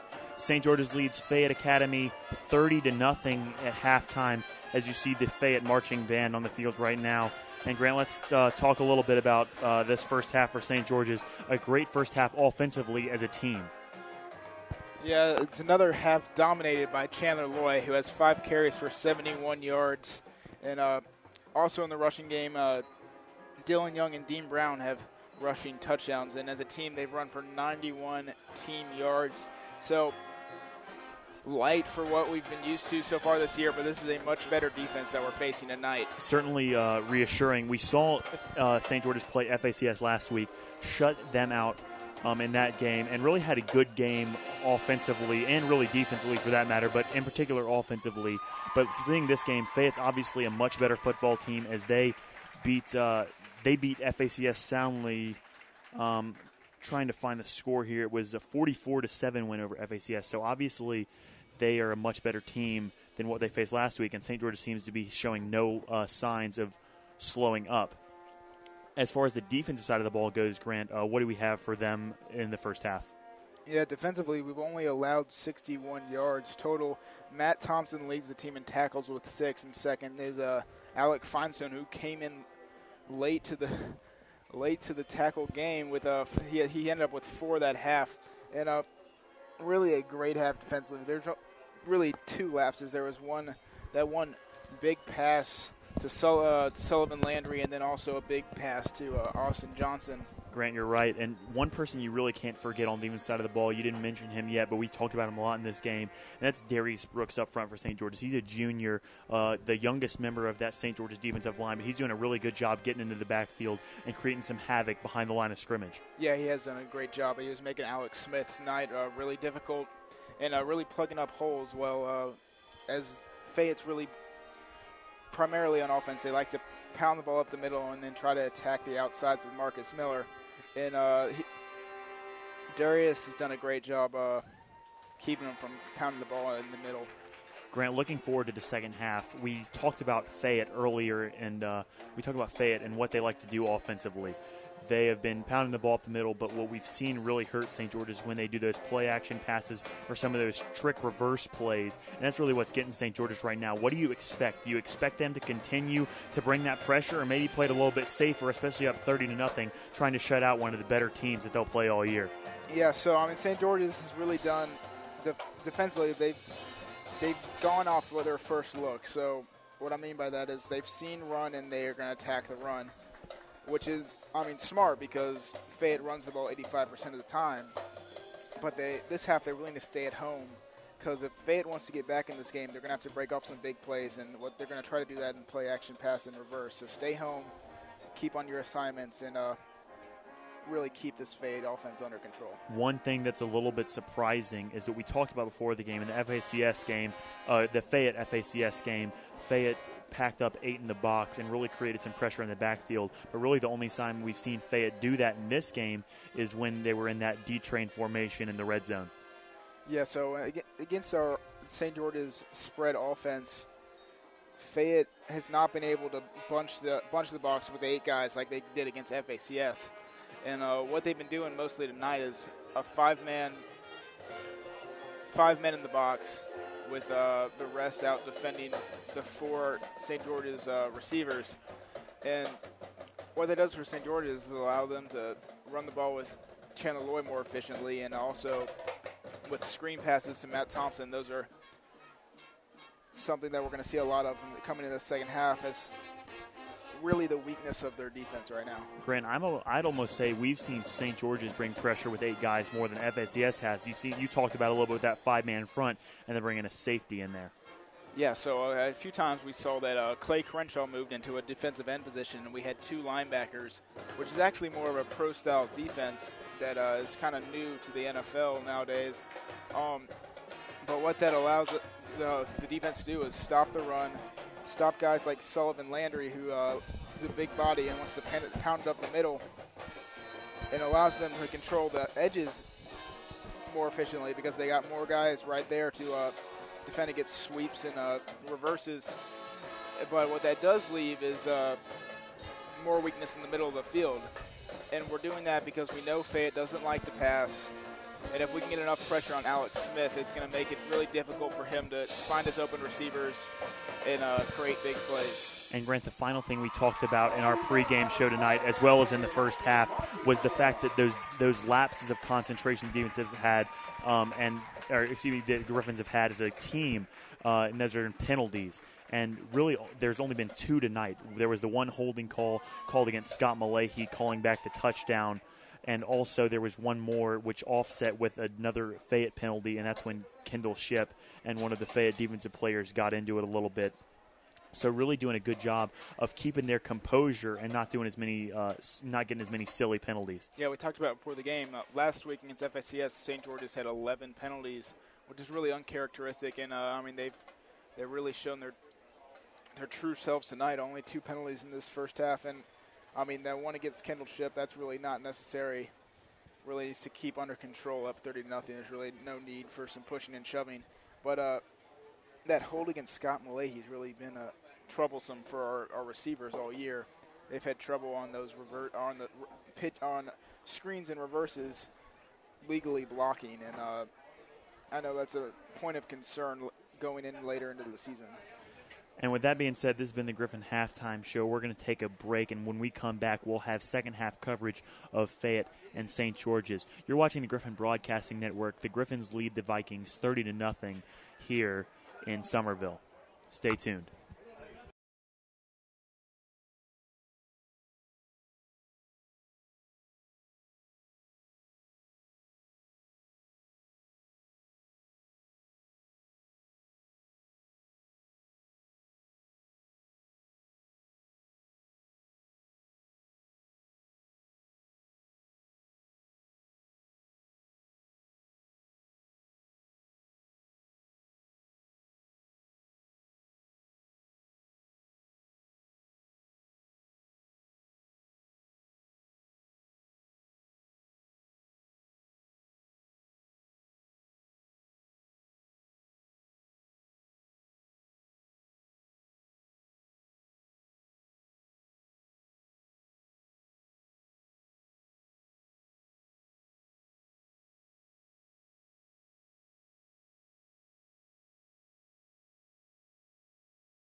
Ladies and gentlemen, welcome back to Gryphon football. As we're just about to start the third quarter here in Somerville, Tennessee. The Gryphons lead this one 30-0 right now. And Grant hit on him a little bit in our halftime show, having a good day. He has one passing touchdown to Matt Thompson today, and that's Dylan Young, who's always been a big part of this defensive front for St. George's, but the past couple weeks has really done a good job offensively as well. Yeah, 2 weeks ago we unveiled the D-train formation, and that's really served us well so far. We've only seen it once, and Fayette did well bottling up, really stopping it for no gain. We saw Dylan once on a handoff out of the D-train formation. He was just in as a halfback, but he's been in for 3 plays offensively, and scored on or threw a touchdown on one, and really nothing was going on the other 2. But this FSCS defense, or Fayette defense, we're talking about, they like to bunch it up in the middle. And when they saw, I'm sure they watched the film of Dylan. When they saw him in the backfield, I knew that they were going to bunch up the line and try to keep him from running up the middle. And you're right, Grant. That made it tough. You saw Dylan the first time. You talked about this play just a second ago. You saw Dylan the first time out when they bunched it up, and he really went for no gain on that first time in the D-train formation. The next time they come out in it, they throw that little pitch to Matt, and Fayette doesn't really know what hit him. They're blitzing the middle gaps, and leaves it outside open for St. George's. Yeah, they blitzed the A gap, and we gave it to Matt running off the tackle, and what that did was just catch him off guard and really played to the weaknesses of the defense. And it was a short yardage situation where we're about 4 yards from a score, but it was the perfect play call and the perfect situation, and St. George's put it in for 6. So Fayette won the toss, elected to receive. The Gryphons will be receiving to start the second half, up 30-0, a huge lead for them, especially against a team like this, who's really been pretty good as the season has gone on. Talked about their game so far. They're 4-0 on the season, so this is really, you can't look past this, Grant. This is a really good game. The Gryphons are playing great football right now. This is not a team that they really expected to come in and kind of walk all over. Would you agree? The past few weeks we were at JCS and at FACS, and all due respect to those teams, they're in a rebuilding stage. I know FACS only had 5 returning starters, so they have a lot of inexperience, and that's kind of a weaker football team. But here at Fayette, they've got some experience. They've done well all season. They're 4-0. We didn't expect to come in here and pick up an easy win. So, we can't get lackadaisical up 30-0 in this going in the second half. You're right, Grant. This ball is going to be kicked off deep. Going to be taken by Thompson out there to the left, and he's going to get out there. Good block right there by number 32, Clay Crenshaw, although he's had his helmet taken off at about the 15-yard line, maybe a little bit inside the 15-yard line, and the Gryphons are going to have some tough field position to start the second half. Big first play for Fayette Academy.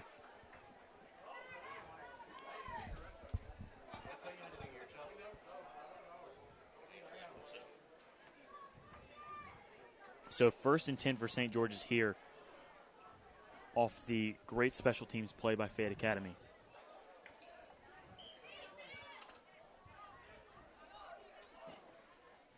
And the first play of the second half for St. George is going to be a run up the gut by Chandler Loy, and he's going to be stuffed at the line of scrimmage.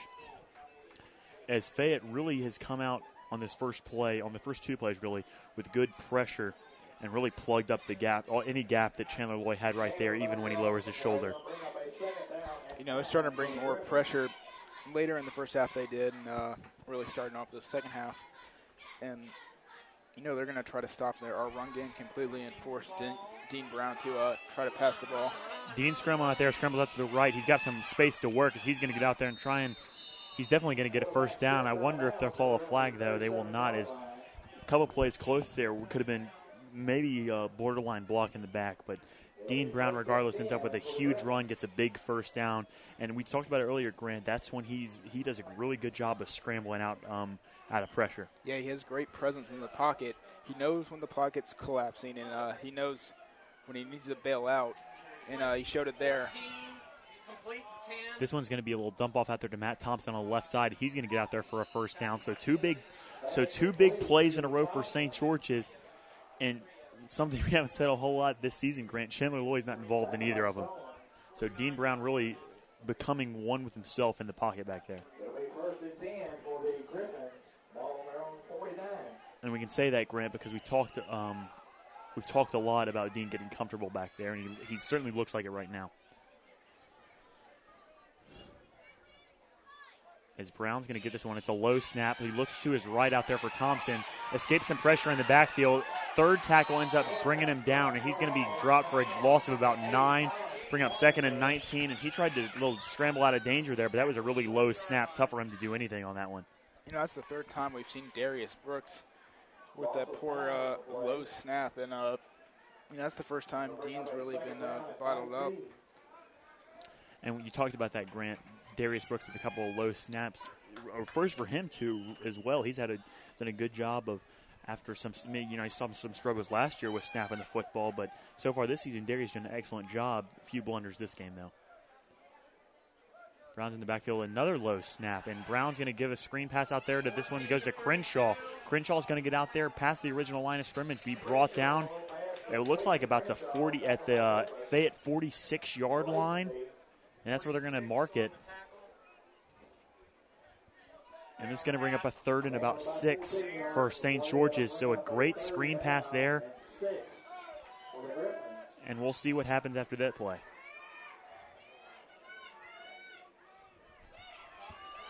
This one's going to be a pitch to 25. Chandler Lloyd to the right side. He's going to be short of the first down. And without question, Grant, St. George is going to go for it, but I may speak too soon. I'm going to hold on to that statement for just a second, as this is going to be about 4th and 4 for St. George's. They were trying to get Fayette the snap, get that automatic first down, but they'll call signal a play in here, as Dean's got 3 out to the left in this shotgun formation. 9:15 left to go here in the 3rd quarter. Brown's looking to his left. He's got Selberg out there. Maybe it was tipped, but it was a very low throw there. I assume it was tipped, because that's, even for Dean, that's really uncharacteristic pass for him. If he misses, he usually will miss high. You know, I saw it coming out of his hand there, and it came out a little awkward, kind of wobbling out of his hand, and that might have caused it to come out low, and it might have been tipped, but it definitely was coming out low out of Dean's hand.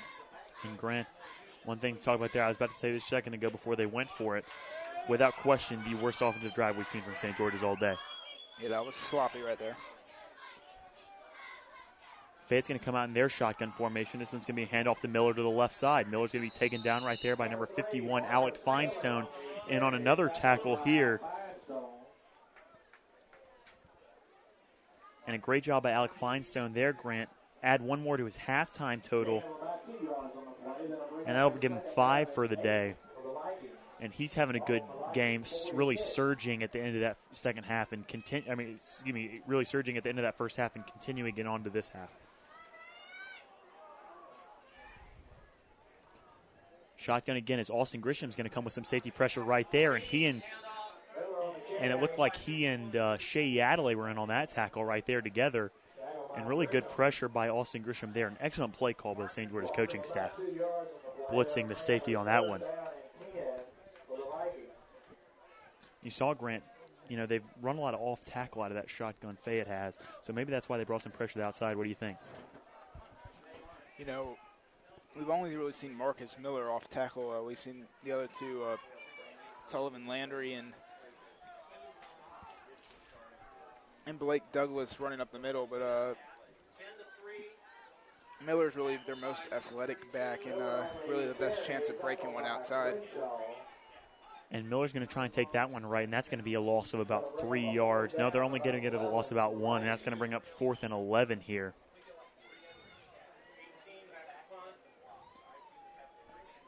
As Britt Gamber is going to be packed to punt again, and off the sloppy offensive possession, Grant, St. George's comes out with a huge defensive possession. Wouldn't you agree? That's more the same as the Griffin defense. As the shank that punt. High punt right there. Everyone trying to get out of the way of that one. It's going to go out of bounds at the original line of scrimmage for Fayette, and that's going to give St. George's field position on their opponent's side of the 50. Continue. Go ahead with what you were saying earlier there, Grant. They've done a great job causing pressure, and the linebackers have done a great job swarming the ball, especially Alec Finestone lately. And, it's really the vitals of this entire Griffin team is the defense, especially the front seven, and that really keeps them in ball games. I mean, the past few they had to shut them out last week, and they're trying to pitch one this week. St. George is going to come out with a pass again as the defensive line gets up real high right there, but this is complete out there to number 22, Scott Malahy. He's going to be inside the 35-yard line, get out there close to the 30, just short, but that's going to be a first down for St. George's.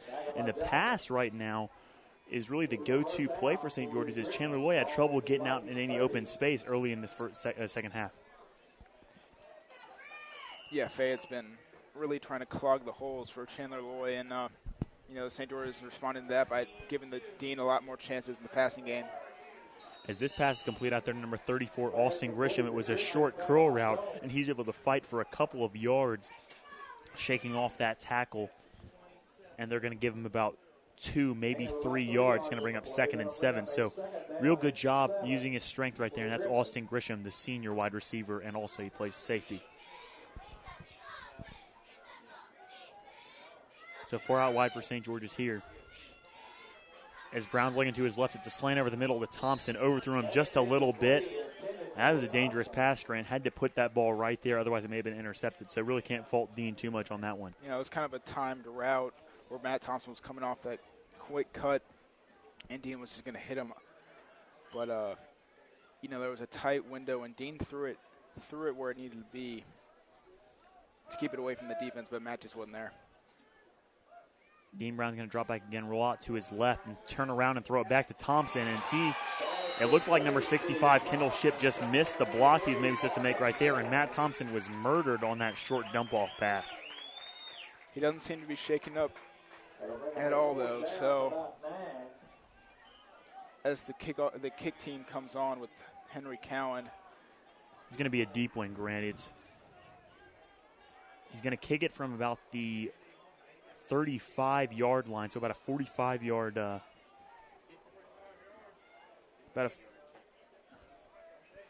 a 45-yard kick, it looks like. Yeah, but this is a great situation for Henry Cowan, where there really isn't a whole lot of pressure to make this kick, but we know he can. Absolutely, and that one looks good. It may have been just right if anywhere, but nope, it's right through the uprights. Hard to see with these low posts. However, Henry Cowan really booted that one. That's going to be a 33-0 lead for St. George's. So coming up, the first 2 drives, while they did score on that last one, Grant, would you have any trouble saying those are the 2 most disappointing drives for St. George's? Definitely the first one of the half. That one, once again, they were bottled up. But, we scored, which obviously a plus. But, in this kind of situation, we're going to work on a lot of things. We're throwing the ball a lot more this half.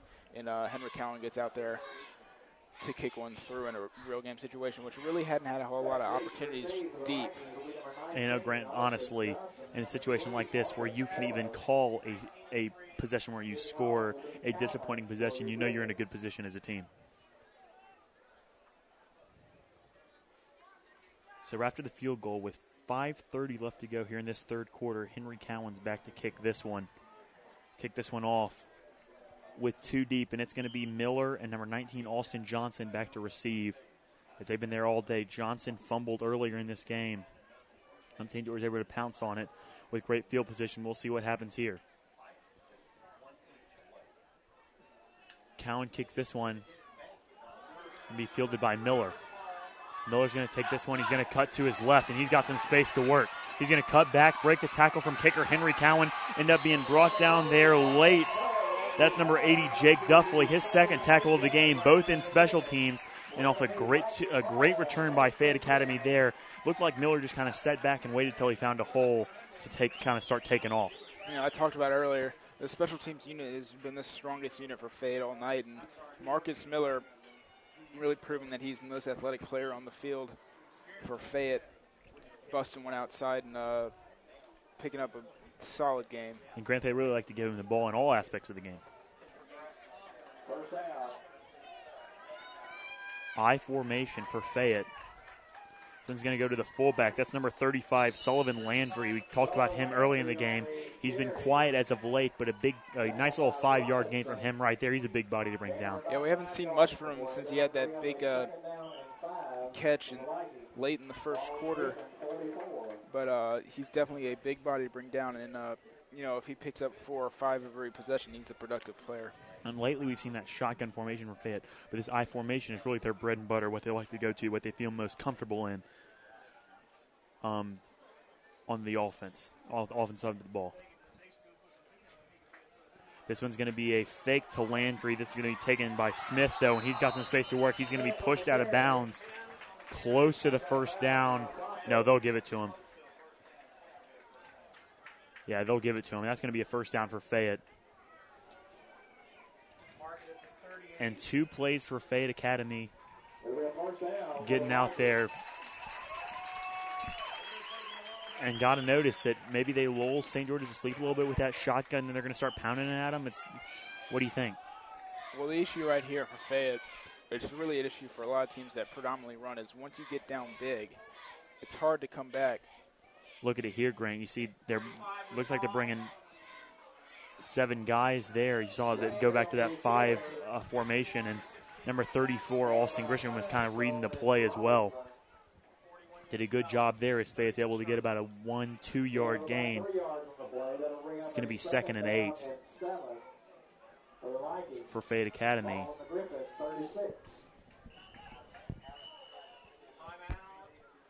And we'll see what they do here. I think it's going to be officials timeout. Yep. That's number 19, Austin Johnson. He's bleeding down there on the field, so we'll see him come off. And number 2, Jason Stevens, come on. 2nd and 7 here. 4:10 left to go here in this third quarter. I formation for Fayette, and they're going to give this one, looked like a little bit of a counter play to Douglas to the left side. And he's going to out there short of the first down, but an excellent run on the counter play. He had some space to work there. Once again, we haven't seen a whole lot of Douglas tonight, coming as their second leading rusher, as Sullivan goes back onto the field. And Fayette keeps running the ball down big, which is going to take huge chunks of the clock off. There's just under 4 minutes left in this third quarter. As we see about 3rd and 7, maybe 3rd and 6 here. As Fayette will come out in that I again. Ooh, Chandler Lloyd trying to get him to jump. These guys back here want maybe a push in the back there as he caught that one. Matt may have just tripped over his own feet, but that was completed. The 19, Austin Johnson, over the middle. Matt Thompson fell over. Hard to say if he either tripped over his own feet or if there was an offensive pass interference, maybe a push in the back. Regardless, there's no flag on the field. That's going to be ruled a touchdown for Fayette, their first of the game. No, it looked kind of like they might have either tangled legs, both Matt and the receiver, but I saw some extension out of that Fayette receiver's arm, which leads me to believe that Matt was pushed. It's hard to say. I'd like to go back and look at that one, but regardless, it's going to be 33-7 Fayette as they score right there, and the shutout is gone for St. George's, so the dreams of the second consecutive is gone. And you have to know this defense for St. George's is, 1, disappointing, and 2, going to come out even more fired up on their next defensive possession.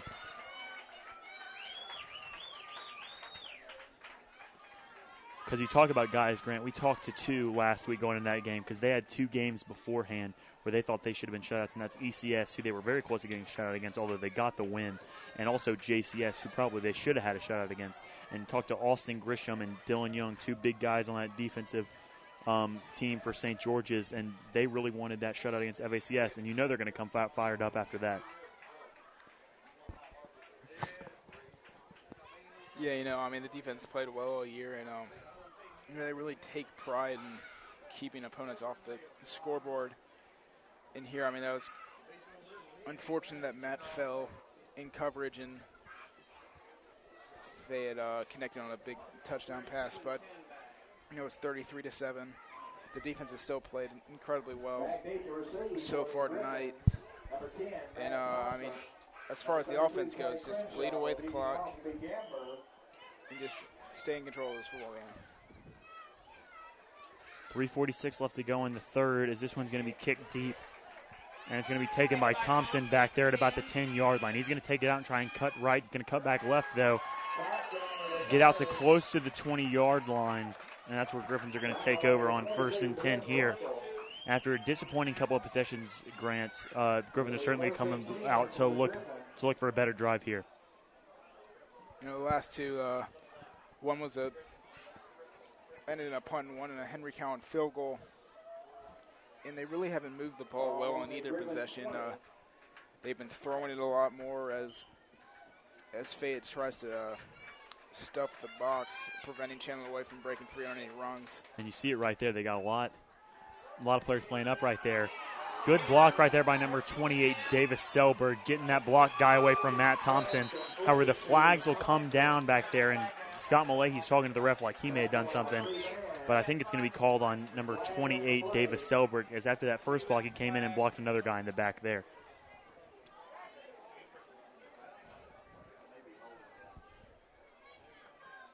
It's going to be a block in the back. And I think that's going to be against number 28, Davis Selberg, as he believed he was the one that came in with that flag. That's going to drive the Gryphons back a little bit. And Grant, that's only St. George's third penalty of the game, as they've done a pretty good job of staying disciplined, with the exception of that play right there. And once again, the receivers trying to block has come back to bite the Gryphons. This one's going to be a handoff to number 25, Chandler Lloyd. He's got some space, gets past the original line of scrimmage, just short of the first down, and that's his biggest run of the second half and his biggest run in a while. You know, Fayette's really been trying to bottle them up, and they've done well recently, but Chandler Lloyd finally gets free for that one. You know, he has some big playability, and he's always just one or two cuts away from breaking off and you look right here, giant game. I apologize, Grant. You look right here, Gryphons are trying to speed it up here, trying to catch Fayette off guard, because these short plays that they do, that's what they're intended to do, go fast and just hit you hard. Oh, they're going to give that the first down on that last play. I apologize. And on the 1st and 10, Chandler's going to get it again. And it's going to bring up 2nd and 6 now. Gain of about 4 yards on the play. They'll bring up a 2nd down and 6. And that's going to be a timeout charged to Fayette Academy. So with that timeout, we're going to take a short break. Gryphons lead this one 33-7. You're watching Gryphon football on the Gryphon Broadcasting Network.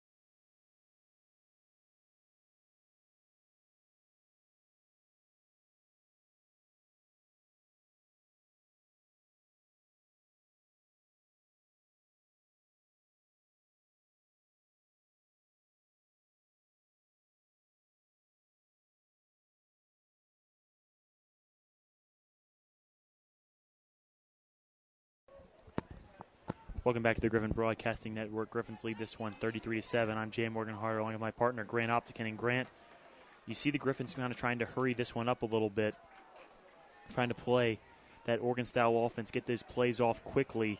And Fayette's getting some trouble doing that. They're not getting them off as quickly as they may have liked. You know, like you said, St. George is trying to experiment a little bit up big as they screen to Matt Thompson. He's going to get out there inside the 40, close to a first down. I'd be surprised if they don't give it to him. But Henry Cowan, number 6, got pushed late on that play. Surprised there wasn't any flag called. Maybe the refs just didn't see it. Yeah, right there, Henry Cowan was just grabbed by his helmet after the play and thrown. And good job by Henry Cowan right there not to retaliate. That's what we were talking about, Grant, that just keeping your cool in a situation like that. And that discipline is evident on a play like that as Dylan Young checks in at running back. It's going to be a pitch to Young to the left side, and he's got great blocking in front of him. He's going to cut outside, but there's a flag down back there, and Young's going to get for a gain of about 6. You saw number 66, Davis Lenore, on his back, and that's about where the flag was thrown, so I wonder what's going to be the call here.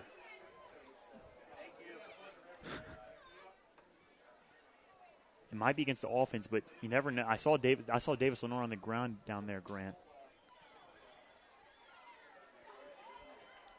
It's going to be holding against St. George's. I wonder who it's against. Could be Davis Lenore, maybe thrown to the ground on that play, although I did not see it. And that's going to bring up 1st and 20 for St. George's. Second consecutive time they've had a 1st and 20. So really just the penalties that they kind of kept to a minimum in the first half really hurt them here. And that's going to be a flag or play blown dead. No flag on the field. There's no flag. Official didn't blow the whistle. And that's what we were talking about, Grant. Trying to do this hurry-up offense, and it's just not working in their favor right now. 2:18 left to go here in the third quarter. So they get a play signal from the sidelines. Dylan Young still in at halfback.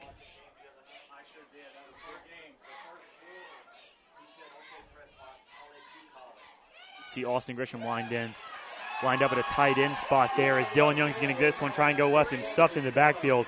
Nothing doing there, and Fayette got good pressure in the backfield on that one, Grant. Yeah, Dylan Young, only the third time he's received a handoff all year. And, Fayette knows when they see Dylan in the backfield, there's a pretty good chance he's going to get the ball and run up the gut. And they stack the line and bottle that up. You see this right here, Grant. They see Fayette bringing pressure there.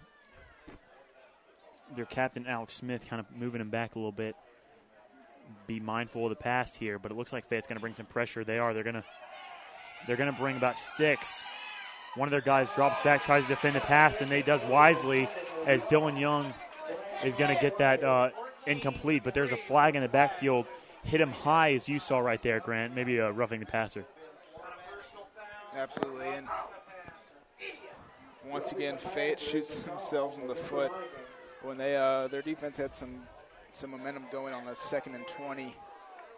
You see that. That's the second time that's been called against them today. Dean Brown barely gets the ball off, and they just hit him high, maybe trying to create some havoc.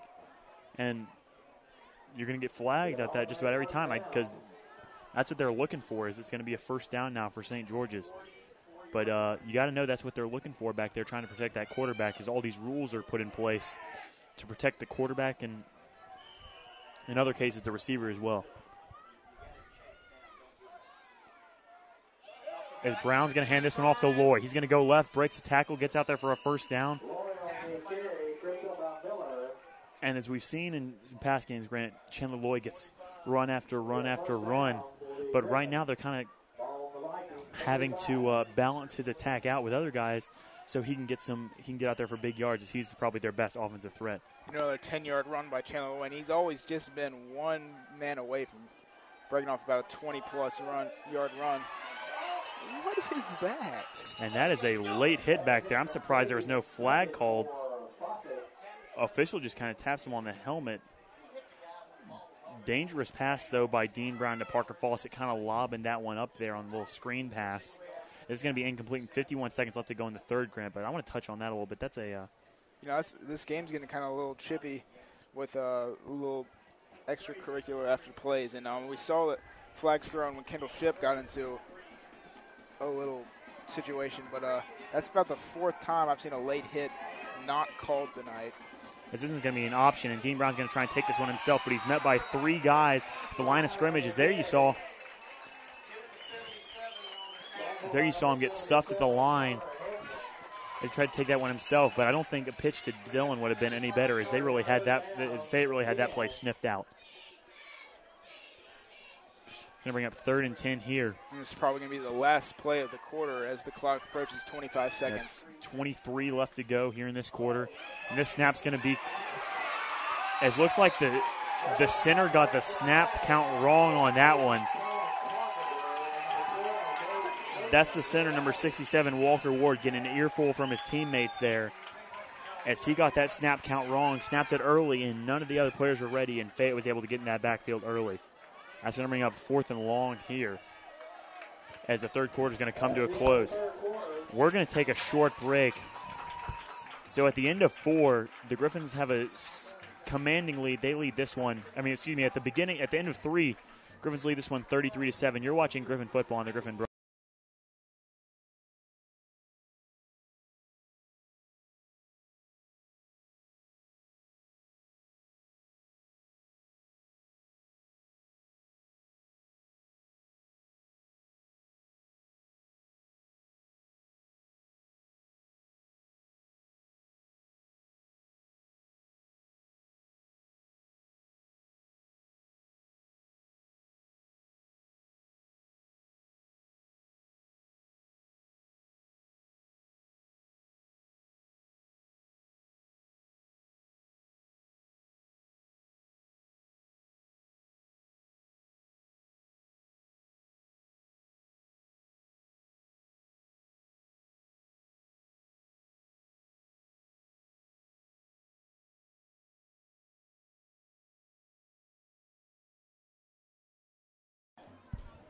Ladies and gentlemen, welcome back to this game. Start of the fourth quarter. Gryphons lead this one 33-7 after the early snap by center Walker Ward pinned the Gryphons deep, and that's going to bring up 4th and 25 here as St. George is going to try and punt this one away.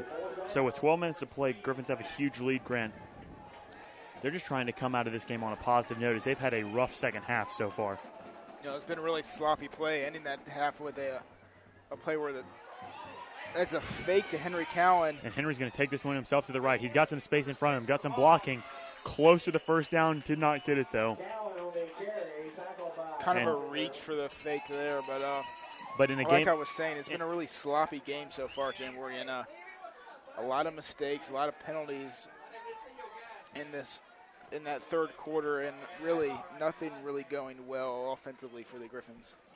Yeah, say Grant on a play like that, going back to the fake. You know, it is a reach, but in a game like this, maybe trying to put in a play you've had in your playbook for a couple of weeks now. Just want to see what you can do in this game. It's a reasonable risk, and it still pins Fayette inside their own 40-yard line. It's gonna be a 1st and 10 now. 11:49 left to go in the fourth quarter here. This one's going to be taken up the gut. Hard to see who that carry was given to. Looks like number 3, Marcus Miller, ended up being tackled by number 51, Alec Feinstone. And he, in a second half filled with a few defensive woes, Alec Feinstone has still had his nose in on a lot of tackles. Big part of this defense in the front seven that we talked about a lot, Grant. I formation for Fayette. As this one's going to be given to Miller, and he almost lost it on a handoff, but stopped out there by the defensive front. That's Blake Caruth and number 32, Clay Grinch on the tackle. And I talked about it just a second ago, Grant. At the end of that last defensive possession, Gryphons give up their first touchdown in 2 weeks, and they come out even more fired up, it looks like, on this possession. And they run another 5-man front there, and Blake Caruth with great penetration in meeting the running Marcus Miller in the backfield. And Caruth getting a little fired up there. We haven't seen much of that from Blake. 3rd and 14 here, I formation again. And that's Smith looking for someone. He found what looked like number 19, Austin Johnson, up over the middle of the field. No, so I apologize. That's number 12, Gage Friedman, over the middle of the field. And that was an excellent athletic play, as that pass was not the best one in the world over the middle, but athletic play by Gage Friedman, who seemed like a pretty big guy to catch that one over the middle. Yeah, I mean, great penetration once again, and bringing up 4th and about 6 for Fayette. And down 33-7 with 10 minutes left. I wouldn't be surprised if they try a little trickery here. As well, they might try a little bit of them themselves. 9:55 left to go on this 4th and 7, but they are just going to punt this one away, and Thompson's deep to return this one, although he's just going to let it bounce. And it's going to get a good bounce. It's going to go close to the 10, be down at about the 12, maybe the 13-yard line. That's where St. George is going to pick up. So after two offensive drives, Grant, where St. George has just struggled, Fayette's really starting to kind of get their momentum on this defensive side of the football. Yeah, I mean, St. George is has been trying a couple of new things so far in this first half, but I think they really need to go back to their bread and butter and lock up a win in this game. They had a pretty comfortable lead, but I think it's something that they really need to close out in a game like this. When you got a lead like this, you don't want to end the game on a bad note, and that's what the Gryphons are trying to avoid right now. Thompson in at quarterback now with Dylan Young offset with him, and Young's going to take this one up the gut, break a tackle, and get out there for a gain of about 2, maybe 3 yards. Great push right there by Dylan Young, as it looked like he may have been stopped at the line of scrimmage, but that's a big body on running the football, and he trudges forward for a few extra yards. Gain of about 3 yards. It'll bring up Bring up 2nd and 7 here. Ball on the 15. And this is the first time, really, we've seen Matt Thompson in there, other than when they run the flex bone formation. Thompson still in at quarterback, though. This one's given to Young again. And he's going to bounce out to the outside. He has some space. Breaks a couple tackles, gets out there. Looks like close to the 30-yard line, but there is a flag on the field. And they're not going to call that on the tackle. I think they're going to call it on the block. Talking about it, Grant. Dylan Young right there. Tries and goes up the middle, but he's a big body, just like we said a minute ago. Tough guy to bring down. He's able to bounce out to the outside and break a few tackles. Got there for a big gain, although the block in the black is going to send it back. But regardless, that's a positive for Dylan Young running the football going forward. Yeah, I mean, I think this fourth quarter we're going to see Dylan get a lot of reps because we got a big game next week against Harding that if he can run the ball effectively, that's definitely a bonus for St. George's. And maybe they want to see what Dylan can do, maybe running the ball a little more consistently on offense, a little more often. 2nd and 8 here. This one's going to be a quarterback keeper. Thompson's going to take it and break one. And it being brought down just past the line of scrimmage. And I think that's going to be 3rd, maybe about 6. Call it 5 or 6 yards. And we'll see what they do here. Maybe Matt Thompson might get a pass here, as we've seen him pass the ball out of that wide receiver pass, but never in as quarterback. So we'll see here. 3rd and 5 for St. George's. And ball's going to pop free. Looked like a read option play there. Matt Thompson tried to pull it back and just lost the ball after it came out of the grasp with Dylan Young right there.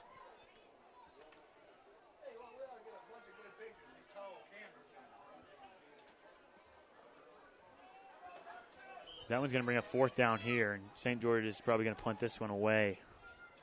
And Grant, after a play like that, just offensively, the second half has been really disappointing, and that's just really what we've hit on just about every single drive so far.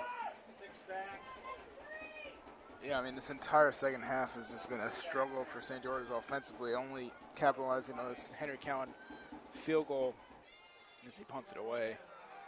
That one's going to be down somewhere close to the 50. It's going to be on the St. George's side of the 50. And Vikings are going to take over with good field position.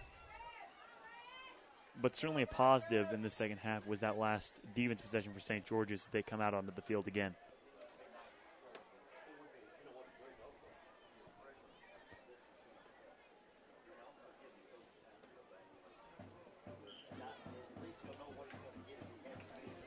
(33-7), St. George's leads. It's 7:19 left to go here in this fourth quarter.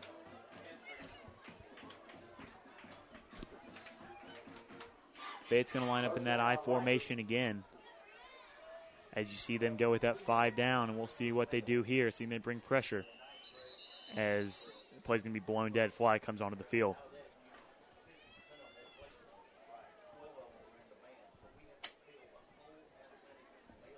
See what the call is here. False start on the offense there, so that's going to send Fayette back. And the good thing about this game, Grant, that we've seen, while St. George's has not been on its best, has not been playing its best football here in the second half, one thing that's been good is that Fayette's kind of been helping out with a few of these flags. I formation here, and Fayette's going to take this one up the middle of the game about 4 yards. It's going to bring up 2nd and 11 now. That's good. It's a good job by the St. George's defense there. You see Alec Feinstein on that tackle. doing a good job of containing the Fayette running game on these past 2 drives. Yeah, I mean, the defense really hadn't had many issues so far tonight. I mean, and all season, really, as well. Yeah, I mean, they've been strong, especially that front 7 that we've talked about so much. And, I know they're disappointed with the touchdown they let up on kind of a broken play where Matt Thompson fell to the ground. But, I think this is definitely – Miller's going to take that one on the carry to the right side. He's going to get close to the first down marker. I think they'll mark him just short, though, and that'll be 3rd and short. It's definitely a defensive no, they're going to give it to him. For the defense going forward. On that play, though, they're going to give him the first down. It's going to be 1st and 10 for Fayette on the run there by Miller. We talked about him a lot, Grant. He's the go-to guy for Fayette. That is number 3, Marcus Miller, and he's shown his athleticism all day. I formation again, and that's Fayette. New receiver out to the right, that's Dylan Robbins. As this one's going to be given to number 35, Sullivan Landry, and he's going to be stuffed at the line of scrimmage. That's going to bring up 2nd and 10 now. Jim Morgan, while we have time, we get later into this game, I want to talk a little bit about next week. Harding game. Absolutely. We've had this game circled for a while. The 2 biggest games of our schedule is ECS, which we came up with a big win, and then Harding, which is a road game this year. We played them twice last year, once at home and once on the road during the playoffs, and they're a really strong team and really one of the better teams we're going to see all year. This one's going to be number 7, Blake Douglas, going out to the left. He's going to be stuffed in the backfield. Good pressure right there by St. George's. As 5 of the front 7 for St. George's are in on that tackle. Grant, you're talking about the Harding game, and you're absolutely right. That's the game that we have had circled for a while. Going into next week, that'll be it for the road game streak that St. George has been on. Their 4th in a row, and their last one before they go back home. And this Harding game, assuming St. George win this game, they'll go into that game with a lot of confidence, playing one of the best teams they'll play all year. This one's going to be Smith, passes to Jason Stevens over the middle, caught close to the original line of scrimmage. And that'll bring it 4th down and about 9 here. And Grant, that Harding game being on the road, that's the 3rd time in 2 years they will have played Harding Academy, once in the regular season last year and once in the playoffs as well. Yeah, I mean, they're definitely a strong team. And I think, when we played ECS, there was a lot of talk coming into it between the 2 schools. And, when ECS played Harding, there was a lot of talk going on, and I would expect more of the same. There seems to be a lot of talk between all these teams that I'm trying to make bragging rights for themselves. And if St. George's can pick up 2 big wins, one against ECS and Harding, I think they could come away with bragging rights for the regular season. Johnson on that reverse there, tackled by Alec Feinstein. That's going to be 4th down and a turnover for Fayette Academy as St. George is going to take over. And Grant, talking about that Harding game, continuing to talk about the Harding game, let's hit on a little bit. Harding already played ECS. You talked about that game earlier. Harding ended up on top of that game, correct?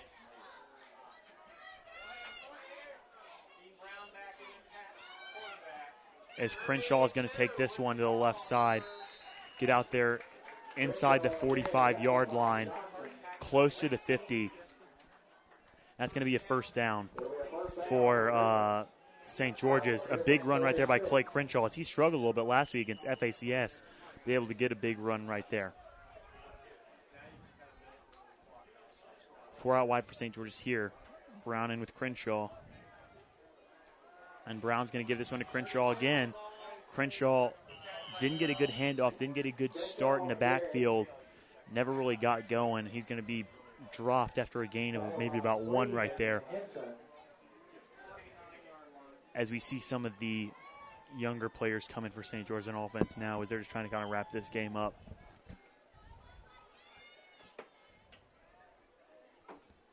Four out wide for St. George's again.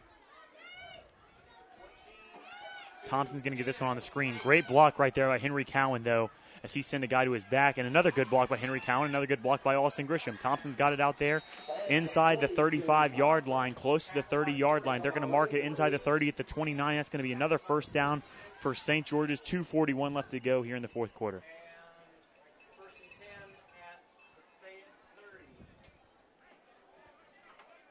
Great play right there by St. George's, and a great job by Matt Thompson, including a big block right there by Henry Cowan. You know, we talked about it earlier this quarter, how we said the Gryphons we're going to want to end this game with some momentum, with a positive, and they're really turning this drive into something positive deep in Fayette territory with a little under 3 minutes left in the game. Far out wide again for Dean Brown. He's going to go to Crenshaw. He gets to the right, cuts back to the left. He's got some space. Cuts back, sends a guy to his feet, breaks a tackle, ended up being tackled by number 2, Jason Stevens.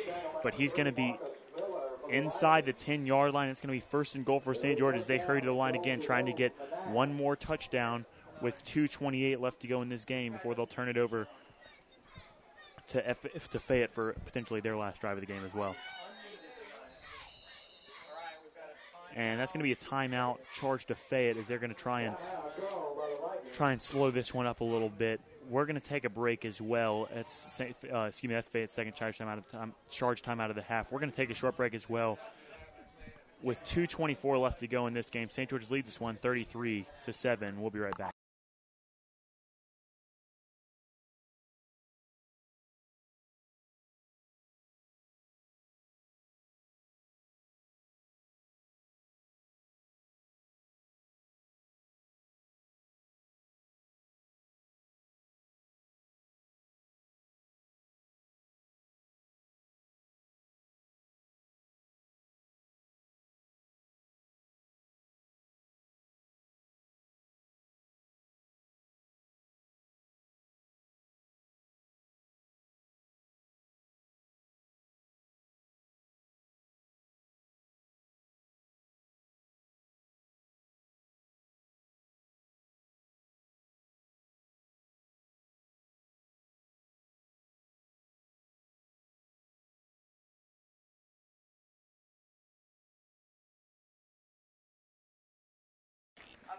Ladies and gentlemen, welcome back. You're watching the Gryphon Broadcasting Network. I'm Jay Morgan Hart alongside Grant Optikin. First and goal here for St. George's. 2:24 left to go here in this fourth quarter. Young's going to take this one, be met in the backfield, and be dropped for a loss of about one. Ended up being tackled by number 46, Brandon Lazenby. And once again, the Wild or the D-train formation gets bottled up. And, you know, this is really one of those teams where I wasn't really expecting it to work really well. A team that really tries to stack the box. Ooh, fumbled snap right there. Dylan Young's going to fall on it, and that's going to be another loss for St. George. Is going to bring up third and long here. And, Grant, I believe early in this broadcast I said that Harding beat ECS. That was wrong. Harding lost ECS. They played them close, but then I believe USJ was the one that actually ended up beating ECS. But Harding did play him close, and no doubt that's going to be a tough game for him. Matt Thompson's going to get this one going to the right on the pass from Dylan Young. That little forward pitch is actually ruled a pass in the stat book, as he's going to get that one for a gain of about 6, maybe 7 yards. And that's going to bring up fourth down and goal for St. George's as they're going to bring the kick team out onto the field probably.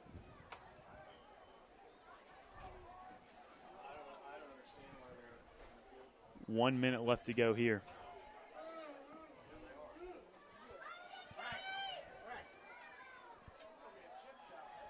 See if Henry Cowan can chip this one in. This looks like a 30-yard field goal for him. Easy one by his standards. And he's going to boot that one. That one's going to be good. So it's going to be 36-7 St. George's with 37 seconds left to go in this football game. And I'm assuming that's going to be the final score in this game. But we're going to take another short break before the last kickoff and the end of this game. We're going to take you're watching Gryphon football on the Gryphon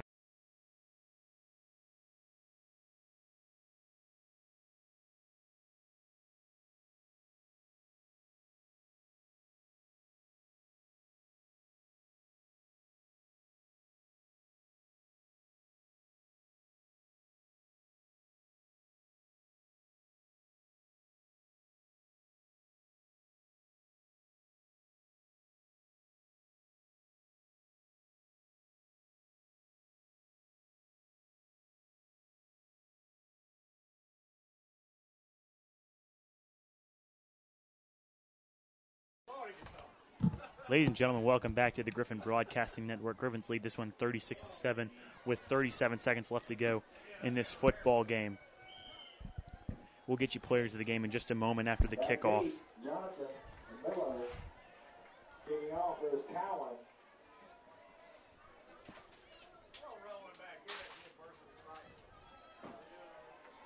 This is going to be kicked off by Henry Cowan there. It's deep. That's taken by number 3, Miller. He's going to break a tackle, maybe a little bit of a block in the back on number 8, Caleb Kelsey, but no call is going to be made. He's going to be dropped back there at the 24-yard line. Grant, let's talk about players of the game. Defensively, no doubt, we've got to talk about Alec Feinstein. Yeah, Alec ends up leading the team in tackles with 8, and but kind of a slow start to the game. He was quiet in the first quarter, but came on late in the first half and ended up with 4, and he matched his first half with another 4 in the second. You know, he's been consistent all year. He led the team in tackles throughout the season last year, and really a big part of that linebacking core. And he's done a great job defensively today. You said it, slow start, but really picked it up and really been the anchor for this Griffin defense in the second half. This one's going to be a run to the right side as Miller's going to get out there for a huge gain. He's got some space, and he might break this one for a touchdown. He is going to break this one for a touchdown. Huge run right there by Marcus Miller. That's going to be a touchdown. You said it, Grant. He's their playmaker. He's the guy that they want to give the ball to in these kinds of situations. Yeah, he's definitely the guy on their team that they trust getting to the outside and making plays. And right there we saw it. He's been fired up all game, and just been waiting for him to bust off a big one, and there you go. That's kind of disappointing note to end on for St. George's. They're actually going to call it back. Oh, is there a flag on the field? Maybe he stepped out of bounds. Call him out. They're going to say around the 30-yard line. They're going to say he stepped out of bounds there, so that's but regardless, Grant, that's still something that St. George's seems to be a little bit of a lapse there, and really they didn't want to end the game that way. So with 11 seconds to go, let's talk about one more guy. Grant, you got your offensive player of the game in this one. That's Chandler Loy. You know, it's getting kind of repetitive that we're calling Chandler Loy the best offensive player of the game, and he finished the game with 10 carries for 106 yards, and once again the most productive offensive player on this football team. Yeah, right, Grant. There's no argument there, as he is the guy that leads this Griffin offense week in and week out. That's your ball game, folks. Griffins win this one 36-7. That one touchdown there is between 2 weeks of shutouts for St. George's. So for all our folks here on Stats Tonight, we had Nicholas Sims, Hunt Seabrook, Nick May on camera, my partner Grant Optigan. I'm Jay Morgan Harder. Thanks for watching Griffin Football on the Griffin Broadcasting Network.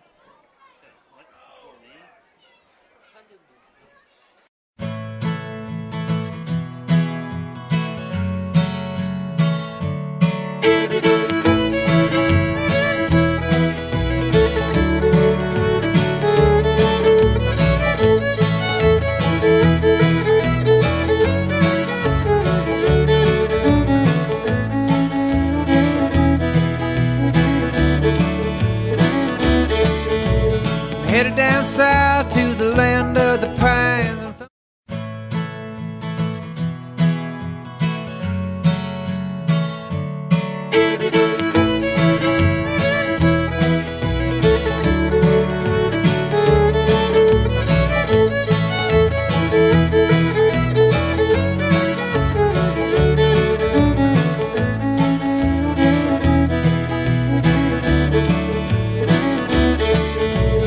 Headed down south to the land of the pines.